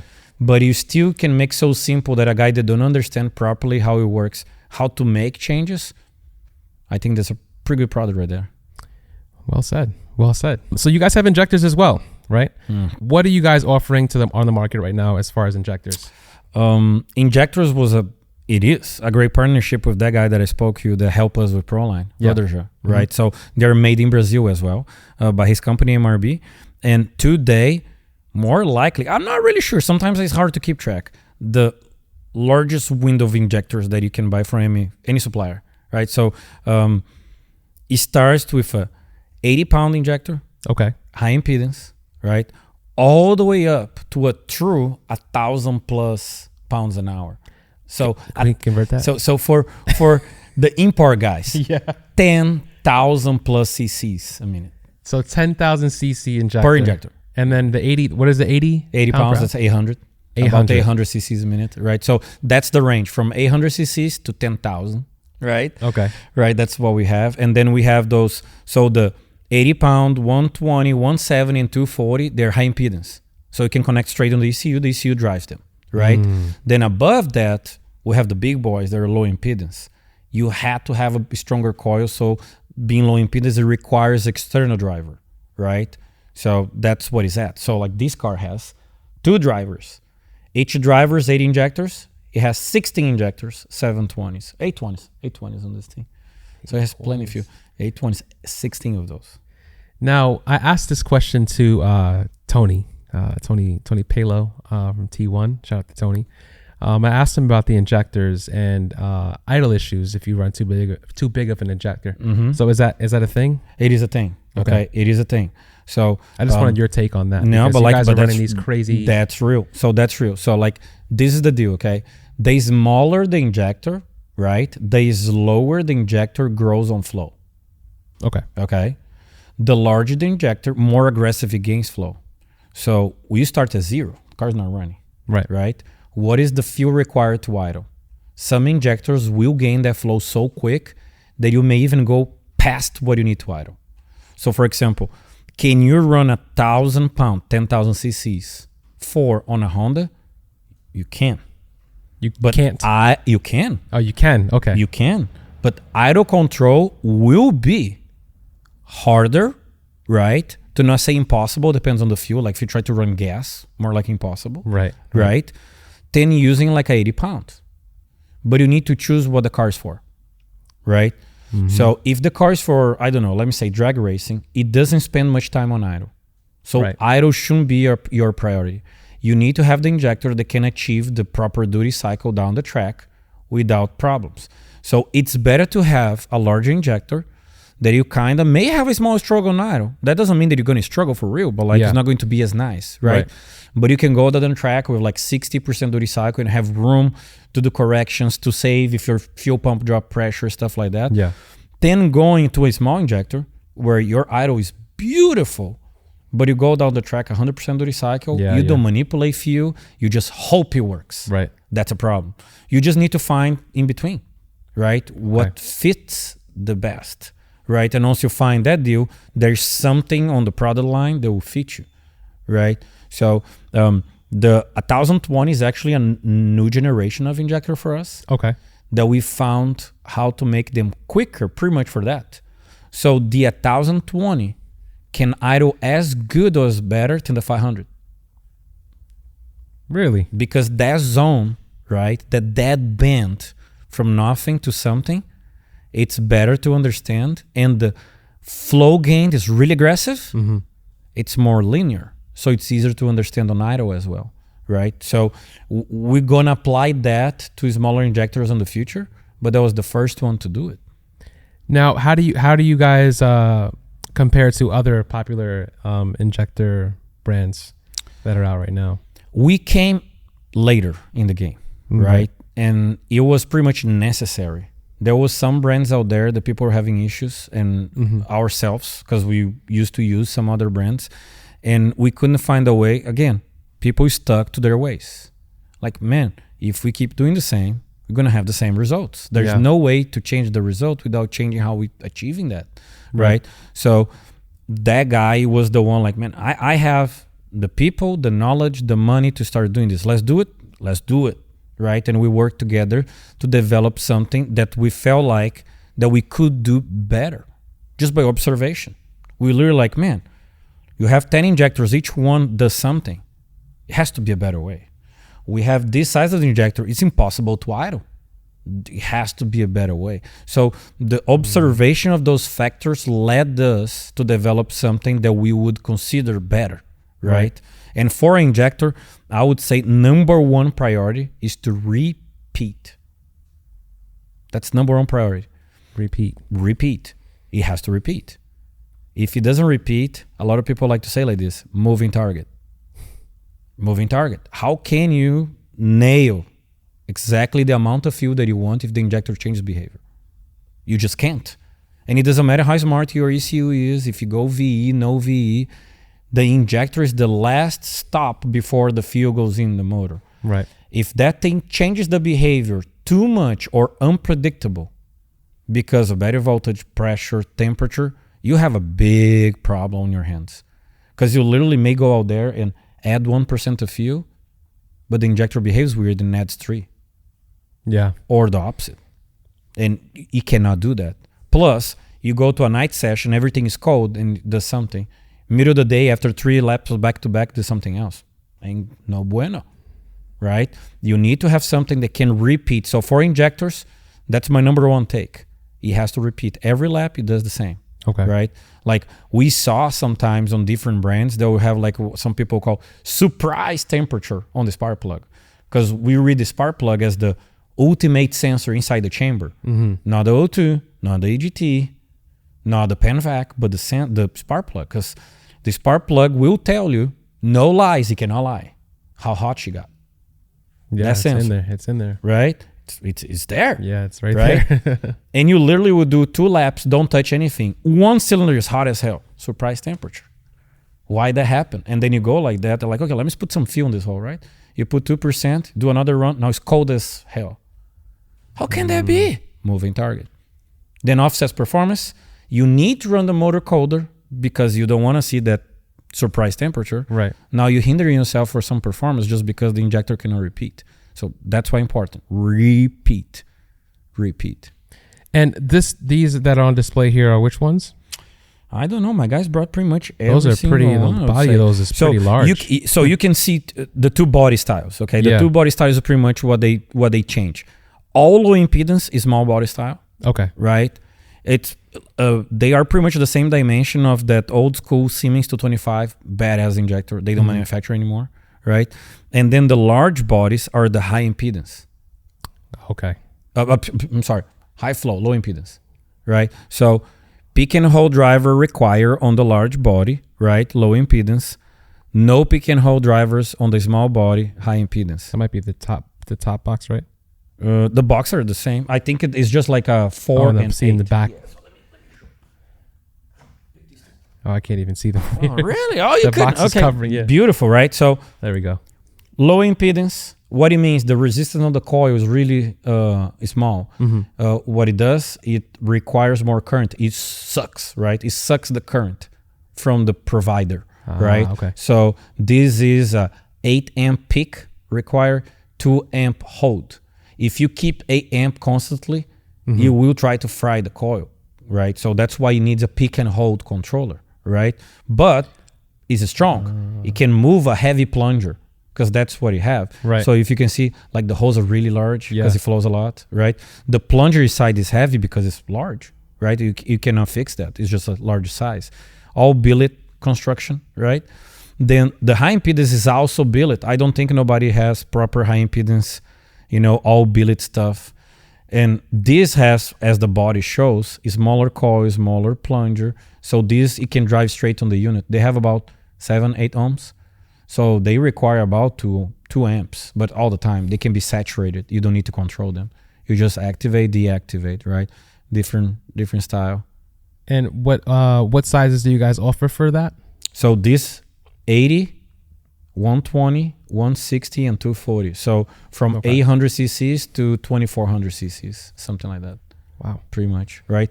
Cool thing, they can do any kind of fuel. Any fuel. Pump gas, E85, race gas, methanol, nitromethane. All of your injectors. Yes, nitromethane, anything. You want to run some nitro on the Honda? Hell yeah. Now, what happens when like, do you have to clean them often? Because obviously when you run certain fuels... I wouldn't say you need to clean them often. Okay. I think the worst enemy of an injector is to stay still. Right. So if you race often, you don't need to clean anything. You just can keep rolling. Like, I don't clean injectors on my race car. Alcohol. I don't clean it. I think the last race we had was about 3 months ago. It's there. I'm about to die on Tuesday. It's fine. We had the thing stop for longer than that. It's fine. Right? Same thing. I run this on my personal vehicles as well. Mm-hmm. So I have like a old 1991 BMW. Has this on E85, single turbo deal. Jetski, same thing. I run the 120 on my Jetski ECU 325, pushing about 600 horse now. It's like crazy. Yes, they work. On the Jetski? The Jetski. Jetski is badass, man. Lots of fun. Lots of fun on Jetski. Yeah, we were talking about that earlier. I've seen a couple of guys. Actually, TRC did a video on some of those guys in Florida with some of those super fast jet skis down there. Man, I must be honest. I never thought it was that fun. Yeah, it sounds fun, but it also can be dangerous. It seems like it is dangerous. You're out in the open. Yeah, you know? It is dangerous. Don't get me wrong; it's really dangerous. But like, I like it. Right, anything that has an engine, I like it. Right, yeah. But like when I came here, I actually ended up buying a boat, and I had loads of fun with the boat. Like a speedboat. Nah, it's like it's a small boat rider. You know, can go 55 miles. It's not slow, but it's not quick. You know, like just regular small V8, small block deal. But it's cool because I can have my whole family, my kids have fun. We do wakeboarding, you know, all that kind of stuff. It's really cool. And I always like, yeah, jet skis. Some of my friends have, Anderson had, yeah, whatever. But I never had one. Yeah. I was like, let me ride for 5 minutes and that's it, right? I never had one. Man, I'm having a blast with the thing. Like sometimes, like if, I don't know, early morning on the weekend, you know, like the kids still sleeping, there's nothing else to do. I'm already awake. Like, okay, take to the lake. There's a lake about 10 minutes from here. I go there for like 2 hours and ripping until the gas is gone, right? Great exercise, amazing exercise. You get worn out, right? Yeah. But lots of fun, you know, lots of fun. Like I have a Sea-Doo 325, right? And it goes about 90 miles top speed, but it goes quick. So is 90 miles considered fast on the water? It is fast for a stock style jet ski, not for competition level. For competition level, it's low as hell. What are those guys going? So today, the record holder goes 142. On the water? On the water. But that ski is not for fun. It's a race ski. You crank and you go. You don't do anything with it. And how much power do you think that's making? 1,600 horse, something like that. On the water. Because remember, the jet ski, the jet pump, it's crazy inefficient, right? It's kind of cool, let me say, and it's safe. There's no exposed propeller. So for water sports, it's safe for people around you, right? Safe for yourself if you fall down. There's no propeller close to you. So that's what it's at. It's safe. It's kind of compact. So you can put like on a small vessel, like a personal watercraft, right? But it's awful efficiency. So it literally takes, I don't know, twice or more the power to go to the same speed as a boat will do, even being heavier. Crazy. Don't make no sense, but that's how it goes. And but it's still, there's a niche. People still like, oh, let me see who's the fastest out here. So on bone stock jet skis today, you can buy one that will go like low to mid 70 miles, right? Those will have like 300 something horsepower from factory, right? They're not weak. They're supercharged units. Right. You can buy them for about a 20 grand brand new. You can buy some used ones for 10 grand. You're going to have a blast. And then there's a lot of people that develop them up to the point that is still like kind of do yourself deal, you know, like you kind of add-ons. You don't need to build the engine. So you do like, there's a couple guys down in Florida, really cool guys that do a lot of stuff like Fizzle, the guy Callis, you know, like Green Hook, you name it. There's a lot of people that do a lot of stuff where like, okay, update your intercooler. You change the impeller on the jet pump. You change the impeller on the compressor. You put injectors. Yeah. And then your 300 horse goes to 400, 500, 600. And that's about what you can do, right? That's pretty much max out. Around 600 you can do. fairly easy, but then they go 85, 90 miles. It doesn't sound fast. I'm gonna tell you, it doesn't sound fast. No, I think that's fast on the water. 90 miles on the water. I think that's fast on the water. It's getting it. And you don't want to fall off at that speed on the water. And they haul ass from the start, right? So the jet ski will do like 0 to 85 in 3 seconds. That's pretty fast. Wait, you said 0 to 85 yes. in 3 seconds? 3 seconds. And that's like something that you can buy on a dealership and put 5 to 7 grand on top. So like less than 30 grand, you have something that goes on the water pretty much 90 miles and gets there in about 3-4 seconds. So you have to duck your head on that, right? Yes, sir. Yeah, and hold. It's not like a motorcycle. You're not properly engaged to the vehicle. Right. You're not. So it's an exercise, bud. It's not that simple. And then those crazy dudes in Florida that go 100 plus, man, I respect them. That's what I'm saying. It looks intense. It is intense. Like so that blue one that Anderson has, yeah, it's unknown power. We never push it. We hope, because based on the turbo size, that we can make 1500 horse or something, right? We hope that she can go crazy fast. We just don't know. But we being over 100 on that thing, right? And it is. You need to drive it. You need to drive that thing more at 100 miles per hour than this car at 200. What? Yes. Way harder, driver perspective. I mean, that kind of makes sense, I would think. Way harder. It's not even close. So like those guys that go 130, 140 on the water, man, badass. Because it's just like driving this thing at 300 plus. Because there's some people that go close to 300 on this thing, same thing. It's hard. Well, I think when you have momentum though in the car, is it easier to steer? No, it gets harder. Really? The faster it goes, the harder they drive. Is it because of how much they lose how they planted on the ground? Okay. Right. So I don't do much quarter mile, but I did some. Mm-hmm. Right. And I enjoy it, but I think it's too risky. Quarter mile or half mile? Quarter mile. Okay. Like on pro mods, right? I think it's too risky because too much speed. I've been to 62 to the quarter, like 5.6 seconds to the quarter. 262. Yeah. And the problem is, the 8 mile is easy. That's what I like. I enjoy it. Yeah. Right. I straight up enjoy 8 mile racing. Like you, from the start line to the finish line, you pumped up, you're excited, it's good. From the 8 mile to the quarter mile on a car like this, you're just praying to stop. Like, let's finish this deal. Time's up. I'm good. Let's shut off this thing because it's just too fast and they don't have as much power as the early in the run. So the car is not as set. Right, so the car on 8 mile is like set on the tire and gone. Yeah. As you go past the 8, the car don't have enough power. So the car kind of relax and kind of glides, and it's still gaining. Don't get me wrong, it's still gaining, right? But you gain 200 miles on the first 8. You gain 50 on the last one.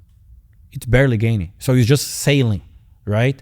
Wind moves the car.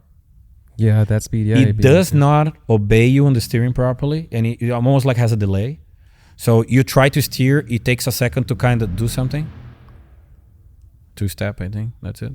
So, and this is at the highest level. I'm assuming, like really fast quarter mile, fast, okay. Right? And again, you kind of don't feel you're in control anymore. And I think that's something that I personally don't like on a race car. You lose the feeling that you're actually doing something, and you more on the feeling like, I hope it works. And kind of the hope it works, I'm not really attracted to. Yeah. So the quarter mile deal, again, is fun. Mostly if you're racing someone next to you, you're like, who's going to win? I'm going to win. Yeah. But like just doing laps on quarter mile, I think is kind of pointless, right? Because you're literally not controlling. You're just hoping there's no crosswind, hoping. Okay. That's so cool. Hoping that the parachute works, hoping the parachute doesn't touch your wheelie bar. There's a bunch of hope involved in quarter mile racing. And it's kind of like, okay, I'm fine with that. I like it. That is exciting, right? But not all the time. That's why when I race 8 mile. Interesting. Because a lot of people don't even like 8th mile. People always have these things to say about 8th mile and roll racing. Those are the two things that people always have to say. Speed related. If you have a car that goes 500 miles to the half mile, you don't do half mile. Have you ever heard one that does that? No. Because you don't, right? Yeah. But it's the same thing. If you have a car, like a bone stock car that goes, I don't know, 15 seconds to the 8 mile, right? You don't even race that thing. because it's too slow, right? So the faster you go, the shorter is your lap. That's pretty much how it goes. That's one of the reasons that Top Fuel went from quarter mile to 1,000 feet, right? So about 300 meters now. It's not because they can keep going. Yeah. But it's pointless. Whoever wins already won. And the danger is multiplied on the last, 100 meters. So it's kind of pointless to do it, right? But like, I guarantee you that several of those guys by the 8, they already like just hoping to stop because it's just too much. And again, some people don't even realize where they are at the track anymore because it's so fast. But again, if you have a car, I don't know, my car goes 10 seconds to the quarter. Yeah, 8 miles boring. You need to go quarter mile. You have to. I see what you mean. Okay, You have to go quarter mile, maybe half mile. Yeah. Right? Because that thing is just, don't get me wrong, it's slow compared to this. Right? But once you go like 210 to the 8 and you do 60 feet in 0.89 seconds, you don't need quarter mile, bud. Yeah. You don't need quarter mile. By the time you go to the 8, there's nothing else you can do. It's just riding. It's just like, there's nothing happening. Right? Everything happened early. So you can feel the car kind of lay over because you lose all the torque that you have from the gear multiplication. There's nothing more that you can add. Like my car pulls between 4 and 5 Gs about the 60, right? But by the trap, it's pulling about 1.5. It's boring. 5 Gs. It's I would boring. never want to sit in that car. That's crazy. 1.5 G is not boring, but it is if you just pull 5. It's the perspective. Right? So why would I keep going down the track and pull 0.7 Gs by quarter mile? The same as a bone stock Corvette I can buy on the factory. If I just pull 5, pointless, my opinion. I see what you mean. Yeah. But if the car is low and pulls 7 from the starting line and 5 by the end, that's fun. Right. That's fun. Right. It's still picking up. The other day, Anderson had we went to the track with his Tesla. He had a Tesla Plaid. I was doing quarter mile laps because that was fun. It's like a 9-second, 10-second flat car. Yeah. If I go 8 miles, it's not fun because it's not fast for the 8 mile. But quarter mile is fun. You jump on this thing, you don't need a quarter mile. It's actually cool to do, like a couple of times because you go so fast. Like this thing is capable. My guess is like if you can nail everything in the head, track's perfect, car's perfect, tuner's perfect, driver's perfect, the day's perfect, the moon aligned, this thing can go 4.9 seconds to the quarter mile. 4.9 at 300 miles or so. It's capable of. Problem is, how can you align everything? 300 miles? Yeah. That is insane. 300 miles less than 5 seconds. I believe you can do it. But tough task. Yeah, the drive. Everything. Shout out to the driver, whoever's driving that quarter mile, man. Shout out to you, man. It's a mix of like, the guy is like he's brave, but like brainless at the same time. Yeah. Like there's a mix in between. You have to be. Like it's a mix. That's literally how it is. Because like everything that goes wrong is gone. Right. Like you kind of go inside the car knowing like if something goes wrong. Oh. Well, I mean, I feel like you'd be safer at the track as opposed to maybe doing like a half mile run or something like that. I agree. Half mile, you're doing 2. And I think the record was like 250 or 2. I think it was 251 or something like that. And that's fast. Yeah. And you're longer exposed to the speed, because like sometimes it breaks by the very end, and if you have another half mile trying, there's more chance of breaking something. Right. So you longer exposed. It's not just the speed, because honestly, it's not the speed. Otherwise, we wouldn't fly an airplane. We'd be crashing all the time. Yeah, but like it's just like it's the time they're exposed to that speed and how much effort the car is doing to do that. Top Fuels won't break at 250 miles. They meant to go 300 plus. Yeah.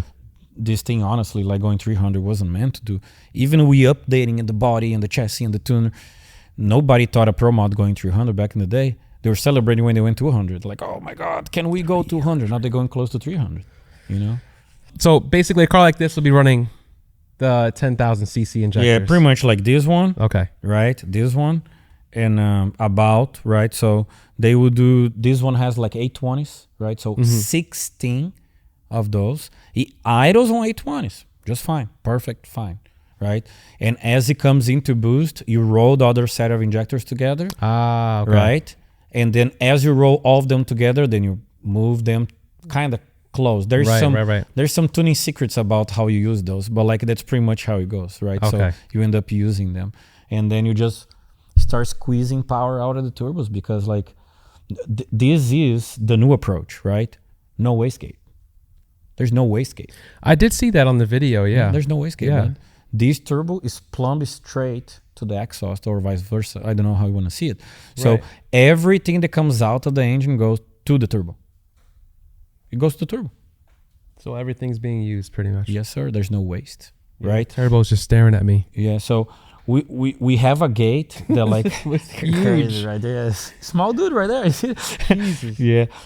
And then we have Turbo Smart E gate, right, on the charge pipe. Do you like the E-gates? I've heard it. I like Okay, it. I've It's heard just some- like some mixed it's a reviews new about technology, Yeah. right? It's a new technology. So what happened is we all need some time to understand how to plumb it properly, Okay. right?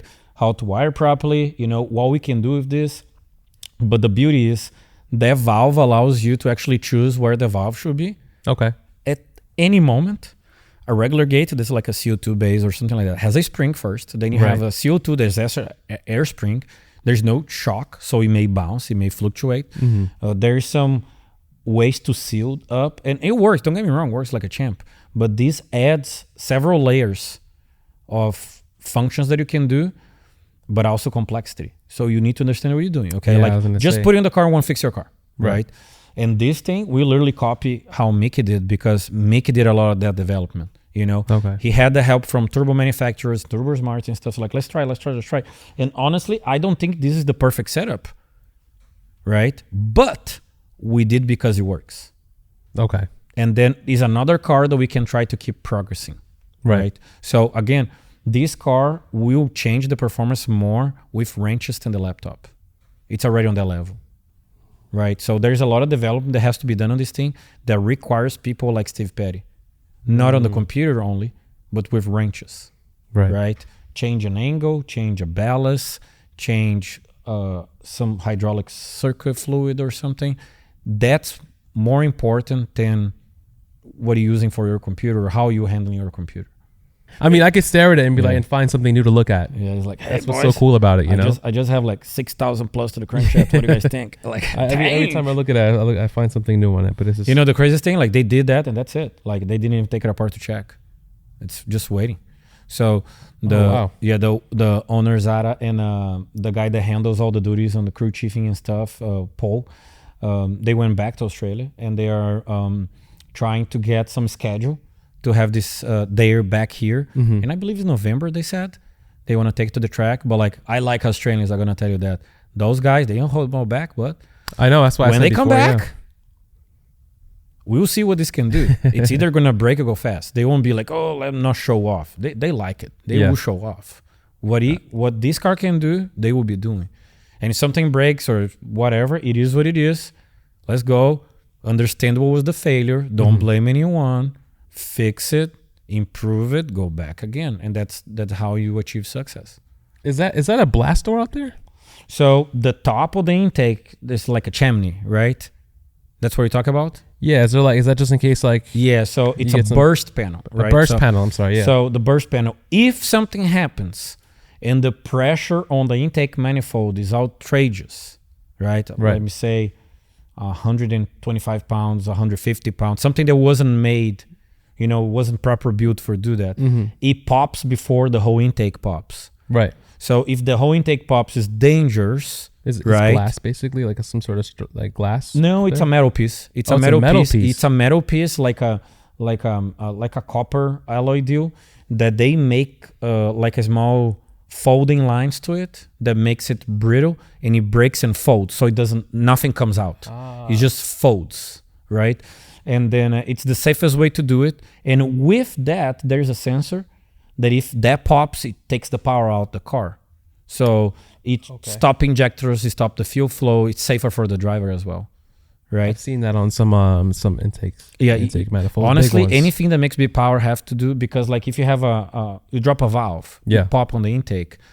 If you cannot relieve the pressure, that blow up so bad that you're gonna have a hefty bill to fix the car. But more dangerously, it can spit stuff everywhere like oil or this, and it can crash the car, can die, or a big fire. So like cars that make power, they have to have that, right? They have to have that. That's like almost like using a seatbelt. Yeah. You don't want to use it, but it has to be there when you need it. Right. Right. So you need a chimney and like a fuse. Right. It's pretty much like a fuse on your intake. A lot of safety features for a car making this kind of power. Oh, 100%. So fire suppressant system, the burn down tubes that have all the fumes that come from the crankcase that go inside the chassis, right? So there's less stuff to get loose, leak, or something like that. Fire suppressant stuff is on the back of the car for weight ballast, but it sprays all the way here. So it sprays on this zone, it sprays on the driver, right? The injectors command the fuel. There's fuel shut-off valves. There's a bunch of small stuff that you have to, if you want to be safe. Properly firewall, don't have 35,000 holes that still can leak fire, right? Like proper firewall. This is important. People don't realize, but the firewall is important. You have some holes, fire will come through, bud. Yeah, I saw some video of something like that happening. Yeah, fire will come true. Some guy driving on the street, actually. It wasn't even at the track. Fire will come true. It's pretty dangerous, bud. It's pretty dangerous. And plus you're moving, right? Right. You can't just like open the door and leave. You're going to be there for some seconds, right? Like several sometimes. So like you need to be able to be not exposed to if there's a fire on the engine bay. Right. Makes sense. All right. Well, I guess we can answer some questions from some of the viewers. I figured it'd be better to kind of answer whatever questions they have, because I'm sure maybe some of the people may have a Fueltech. Okay. So, why don't you see FT products ran on BMWs and Audis? We don't push it, right, and we don't promote it because we are focused on race cars, right? So, ouch. Yeah, like, and it's not. What do you mean?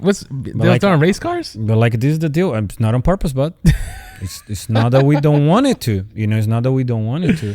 But like, some stuff you just cannot do it. Like, so there's some stuff that you kind of need to like. Okay, this is the local law. Like this is how you do it. So like, if you go back to Brazil, where it's a little different, you'll see it, right? And there is some countries in Europe you'll see it, right? But like, we were always focused on race stuff, right? Yeah. And don't get me wrong, we're not saying that race stuff is better. It's not about that. It's just like, do you like motorcycles or car the most?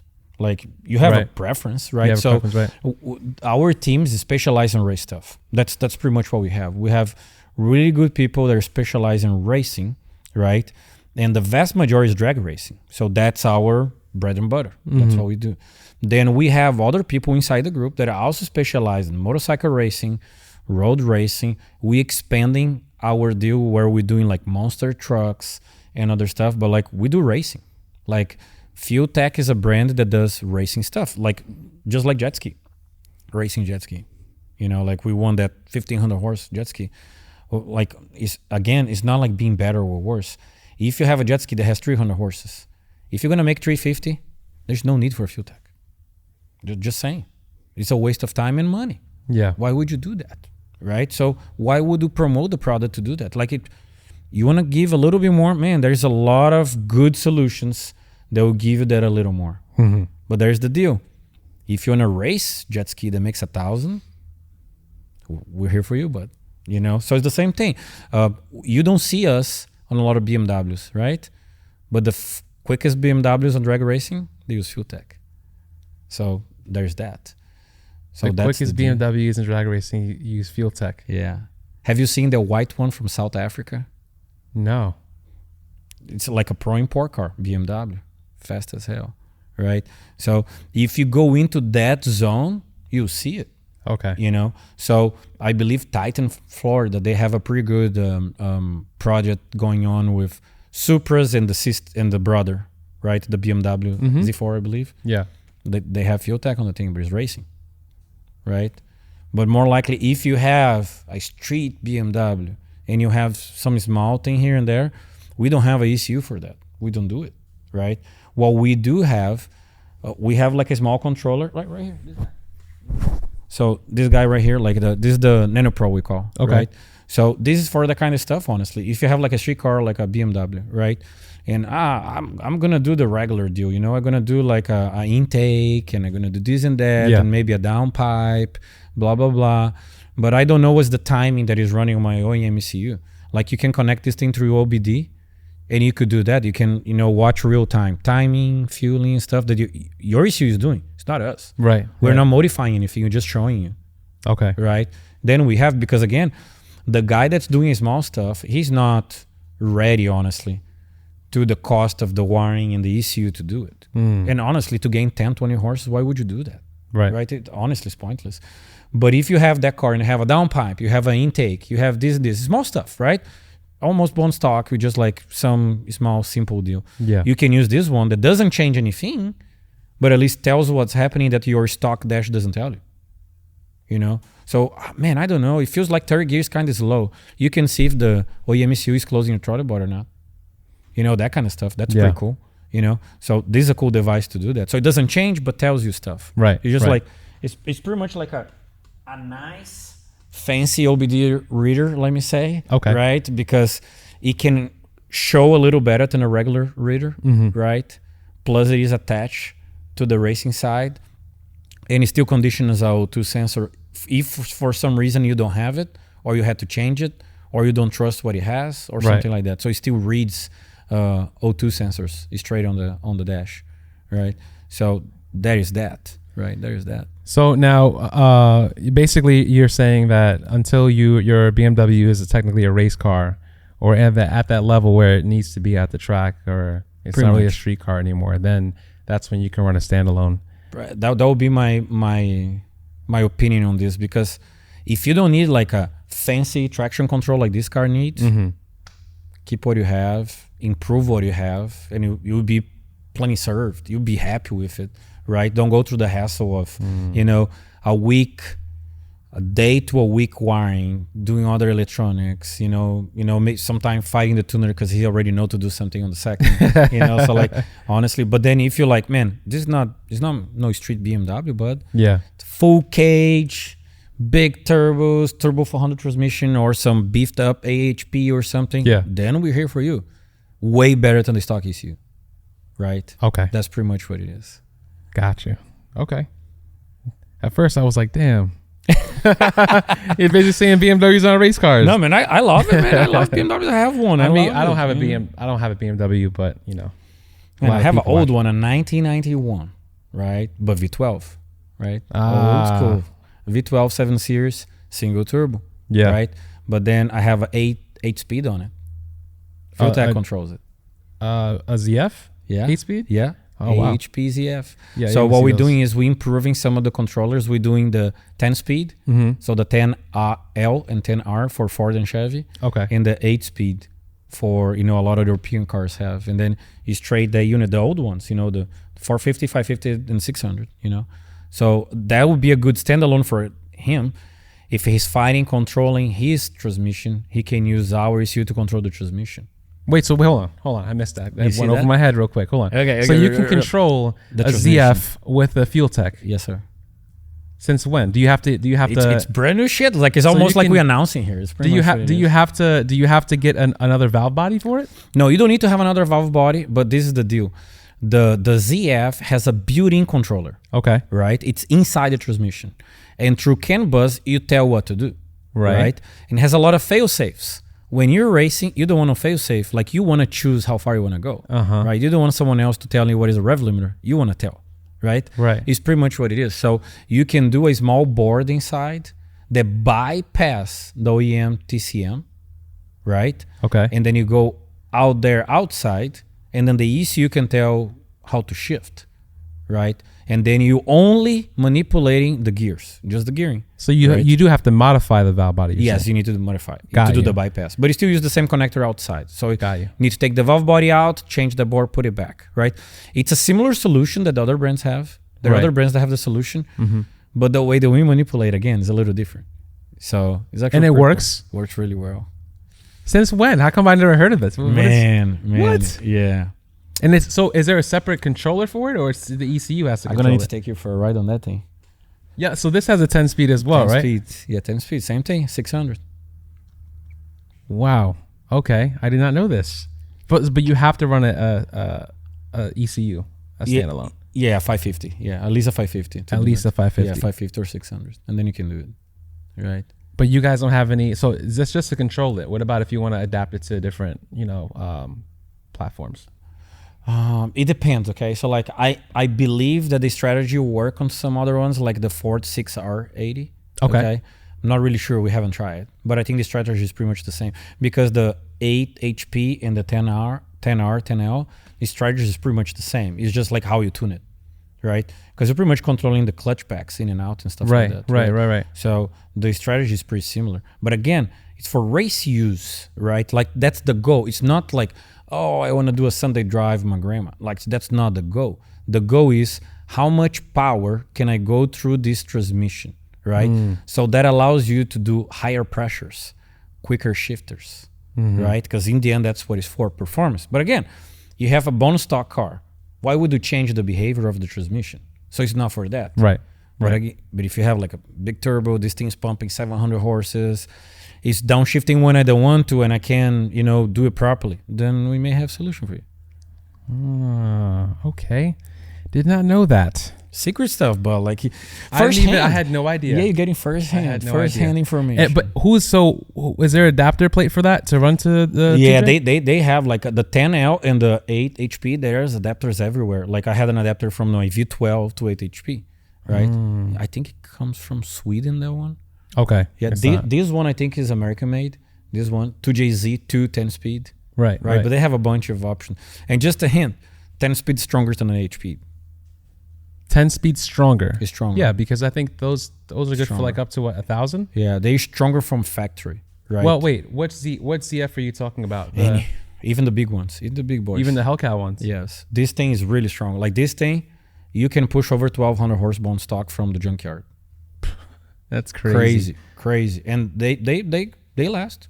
So far, they last. And the shifting is good because I've heard mixed reviews about how the shifting is on a 10R80. I'm gonna tell you this: there's a lot to do with the converter. Okay. Right? If you can do a light converter, it shifts like a dream.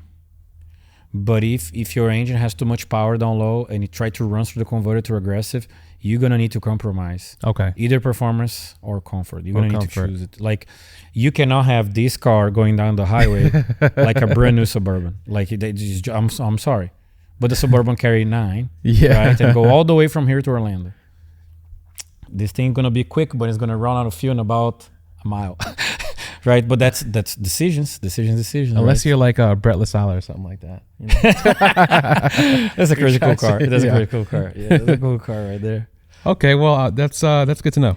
That's good to know. So, how was your building in Brazil doing? You guys are killing it. Keep motivating FT the world. I'm gonna tell you. When I got there, I got scared. Like I go to the building. You witnessed I went there. Like how many days after? About 5. So about 5 days in, right? About 5 days in, my mom is awesome. She's like all over this, weather forecasts and stuff. She told me before what was gonna happen. Her predictions and stuff. She was worried, right? She put her car on a different place of the city that the water couldn't go to, blah, blah, blah. They were safe, right?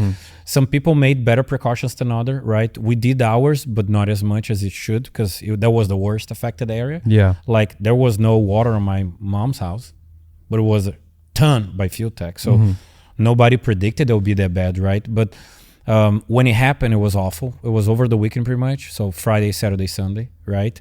There was nothing you could do on those days, just to be honest. It was so abrupt, so violent, so much water that everyone was like, what the hell happened? What we do from now, right? Yeah. Problem is, it was a lot of because of the north side would rain and would come to our city because we were a sea level, right? Right. That was the main problem. So as this happened, the rain starts to pick up on the mountains, right? And then I started talking to the guys in Brazil, like, this ain't gonna go away. This is gonna get worse. And then the retention systems on the city, because they kind of knew that we were sea level, we may get a flood one day. Yeah. It starts to fail. And it starts go over other points of the city. Now, the whole lake, there's a big lake by the city, went over and started communicating with the city. There's no rotation anymore. So the problem is the water will only go down when the lake goes down. Lake's huge. Lake ain't going down easy, right? It communicates with the sea through small passages. It's going to take forever to do it. And the water is coming back on.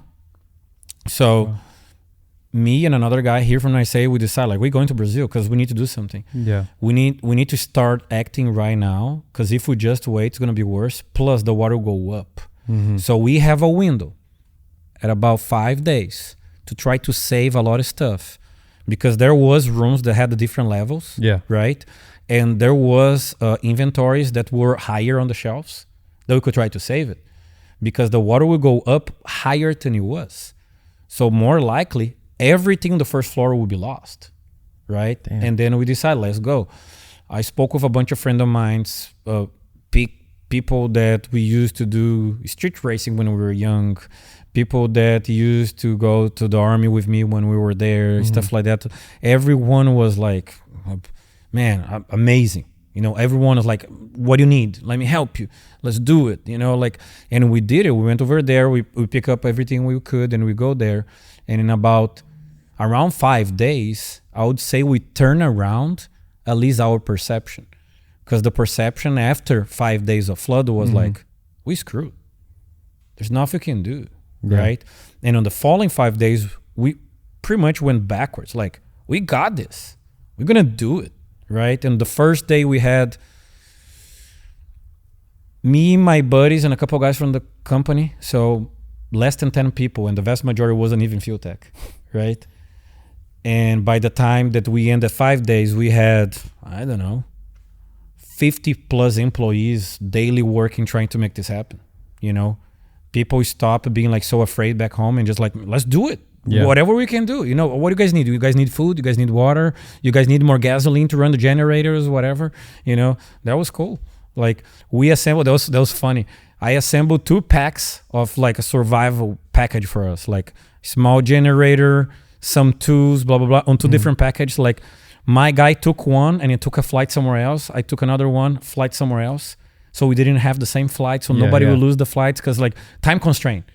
We have to be there with at least one of those packages by that day because we need to make it happen because everything was out. You couldn't buy a generator there anymore, right? Because everyone is suffering. You couldn't buy, you know, like diving suits. You couldn't buy anything.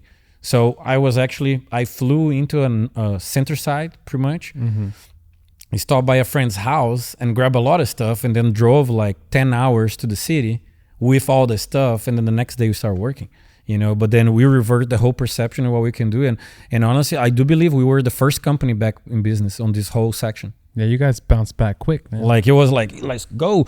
And then the guys took over like, man, I don't know, 10, 15 days in, they have pretty much the whole company work on middle of the flood. Yeah. Doing whatever, right? We set up a new base nearby on a different city. It was funny now, right? Small boat, pile up with products, running through avenues that are now rivers, taking products from one city to another. On boat. Like crazy, hard to grasp. Like if you know the city we talk about, hard to grasp. It's almost like a what is the name of a Will Smith movie? Like I'm Legend or something like that. Yeah. That was the feeling. Because nobody. You go by the airport and there's like an airplane, right? Just like moving around on the water. An airplane. On the water. An airplane. Damn. Right? And the buildings on the airport, empty. Nothing. Maybe like one security like by the window like looking at you. Nothing. Nobody talking, no noise, no cars, no nothing. Like we talk about, that's the capital of the state. There's nobody. Damn. Just like you and your buddy running stuff on a boat, trying to get where it's dry so you can get to somewhere else. That was a crazy deal, bud. That was a crazy deal. But we got it. Yeah, man. I'm glad you guys bounced back though. That was pretty quick. It was a pretty quick bounce back for sure. That's crazy. It is. So somebody said, tell them to stop raising their prices and send me a FT700 for my 240. Well, I believe we just dropped the prices, right? So my wife is head of marketing, so she knows. She knows everything what's going on here. So we just dropped prices. I'm sorry, but like it happened. We got down on some inventory. We never stopped having inventory. It was going downhill. The factory was off, right? So we're like, man, we just can't go there, right? So we kind of stopped right there. We never went out, but then like factory went back to work, we dropped the prices, right? As soon as we went back and started getting, because just to try to explain to people, like when you do like a ECU, right? We'll be talking over 1,000 different pieces to make it happen on the ECU, right? And all those pieces have a specific price, right? But the price changes if you ask to have that unit like 300 by 6 months, or if you need 500 in a week, right? The price like triple sometimes. Damn. So yeah, that's true. Right? Right. So sometimes you have a component that may be 10 cents, but you may be paying $1 now because it has to be overnight. So it happens that the early stages of the manufacturing going back, the unit was more expensive to build. Right. Because we lost a bunch of stuff on the flood. Yeah. As we recoup and we work with the vendors and we get back that price down, that's why we went down the pricing now. Right. So the units actually went down pricing. And the 700 as well, it is on retail only right now because again, we don't have 5,000 units available. We just don't have it. Yeah. Right? So we have that smaller batch, and then once that batch is gone and we already ramping our inventory to build more, those newer units, the next batches, then we can try to understand what is the price that we can do. It may be the same, it may be lower, it may be higher. It's a market deal. Right. Like it's not like, we want to be higher. If I could, I would sell the 700 for $1,000. You just $1,000. But you cannot do it, bud. It's impossible. It costs more than that to build. It's impossible, Jeez. So it's not like, I want to have this price. The price doesn't come from what we think. Right. It comes from what it costs to build. What it costs to make, yeah. And we can have enough revenue to profit and keep growing the company. That's pretty much what it is. Right. Because if you think, I was having a conversation with a friend, great friend, I must tell you now, that we were not until the 700, right? And he does diesel stuff. Nice dude, right? And his existing platform costs over double of the 700. I mean, I believe it. So it is not expensive. For his use, he's going to be saving a ton, right? Yeah. But if you have a single cylinder scooter, it's pretty damn expensive, So like there's that. Right. Like you see the 2-stroke one that I drove, right? I didn't see it. I heard it though. Yeah. So that 2-stroke small scooter, it has a 450. So everything here has a Fueltech on it. It has a literally. reason, bud. It's development. 2-stroke, bud. Development. 2-stroke. That's so great. Even the golf cart has a Fueltech on it too? Yes, sir. Yes, sir. Somebody said, what makes your injectors better than ID? It's not being better, okay? I would say is like the way that we built wasn't built based on a OEM injector, right? ID is a great injector. Don't get me wrong. Amazing injector. Not long ago, we used to sell them because that was an awesome platform. You can have different sizes and stuff. They're reliable. The guys at that place, they're really good people. But that injector is based on OEM injector. There's only so much you can do. You cannot make ID have 1,000-pound flow. You just can't. There's no enough size. There's no enough room. Right? So you can have it, right? So that is that. Yeah. It's just like, I have an OEM Honda. I want to make 5,000 horses. I'm sorry, but ain't going to make it. Right? It doesn't matter if you send to a really nice group of people, sleeve, rods, and pistons, still going to be limited to 15 to 1,000. Yeah. So injectors-wise, the same way. So if you start your conception from something, that's your platform. There's good and bad. It's a great platform, don't get me wrong. So it get up to speed quick. It's reliable. Based on OEM, right? It works really well. There's limitations. Right. So, for example, those injectors, not all are all fuel compatible. Yeah, he spoke about that too. I think he pulled the ones that were not. Some are not. Right. E85, So you already E85, so you already know that some don't share even the same internals. More likely they don't behave the same. Right. That's fine. It's a characteristic. Don't get me wrong. Right. But there's that because they are based on something that wouldn't allow them to use it. Right? That platform came from scratch. We're pretty much like, okay, let's go to the drawing board. For cars, basically. Yes. So like, let's go on the drawing board and budget, it is a constraint, but we have a limit. We can go up to this, right? We need to have all fuel compatible. we need to be able to flow within this range or that range. Then we build it. Right. We didn't adapt, right? We create from scratch. So that's how that was created. And that's, you can run any fuel on that thing. Like, that's a big deal. Depends on how you run. Right. You know, like a plus, the way that we have, like, it's not a plastic injector.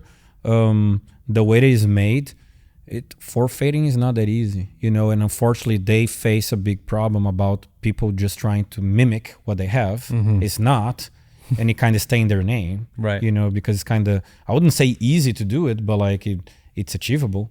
That thing is, I wouldn't say that's not achievable. Everything is achievable, right? But for someone to try to counterfeit that thing, it's gonna be more expensive than what we're making. Yeah, you know, so like they won't do it. You know, so there's that as well. You guarantee that thing is that's the real deal. Right. It's not coming from like a Bosch or something like that. Right? But again, there's market for everyone. Like, there's a lot of applications that those fit really well. Right. Somebody said, is there going to be more support for Honda B and K series? Man, we support a lot of them, right? I don't know why they said that. But like, I'm not sure what they need, okay? But I can tell you this. What I see that we don't support properly yet, it's a lot of a CAN communication when you still have some of the OEM components on the vehicle. Right. Okay. So some people have a really badass drag and drive car, for example. Yeah. That they still have a lot of stuff from factory that they want to keep. Right. And we don't offer a really good integration to all of those. Right. Right. And the new line we have it. So the new line opens the door as well. The CAN is going to be open on the Vision FT line. And if we don't offer to you, it's open for you to do it. Okay. Today's not. Today's closed. So if we don't offer to you, there's nothing you can do. So we have some cars that we integrate that people use more often to do drag and drive and stuff like that, right? And we integrate. Like, even Jetskis, we integrate with Jetskis, right? So we can keep OEM dash, right? But some of the Hondas we don't. So the new line will fix this deal. Okay. Yeah, I'm not really sure what they meant specifically, but I've seen Fueltech. Honestly, I see Fueltech on most Hondas. Hondas. I don't know if you saw, like, Kyle from Booster Boys was here the other day, and he made like almost 1,500 to the tire. Yeah, I mean, I was impressed. I'm gonna tell you, I was impressed. Stock block. That's crazy. Stock block, stock crankshaft. Obviously, it's leaf block, but it's still stock block, stock head, right? 1,500 to the tire on a stock block head and crankshaft, 4-cylinder. Impressive, man. Impressive. I don't know the name, otherwise I would mention the engine builder is badass. Yeah, the only thing left is to drive it, you know, at that point. I hope they put on the track, because the thing is going to gain a lot of ET now. Yeah. It pulls the turbo way quicker of alcohol, right? It makes more power than before. It will be substantially quicker than before. I truly believe he goes 6 seconds.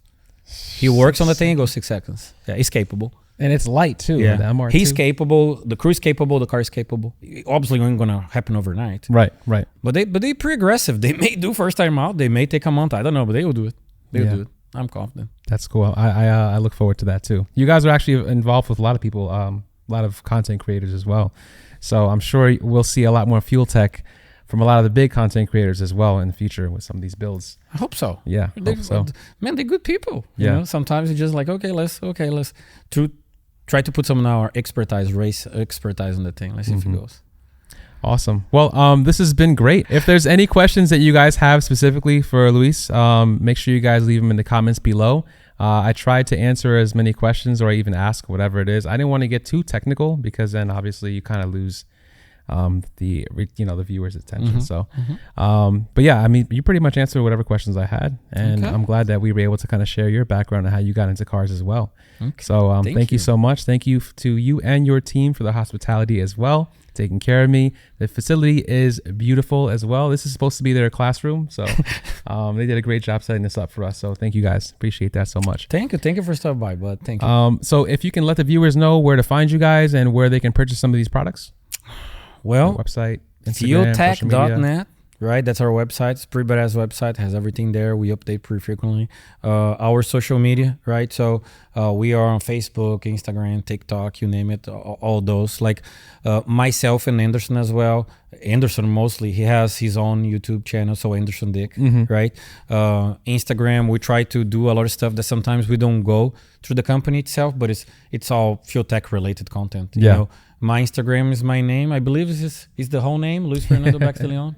It's huge, right? Hard, like you guys won't find me there, you know. But the Anderson as well, you know, he places a lot of stuff on Instagram and stuff like that. So I think that's a pretty cool deal. And besides buying straight to us, we have a huge dealer network.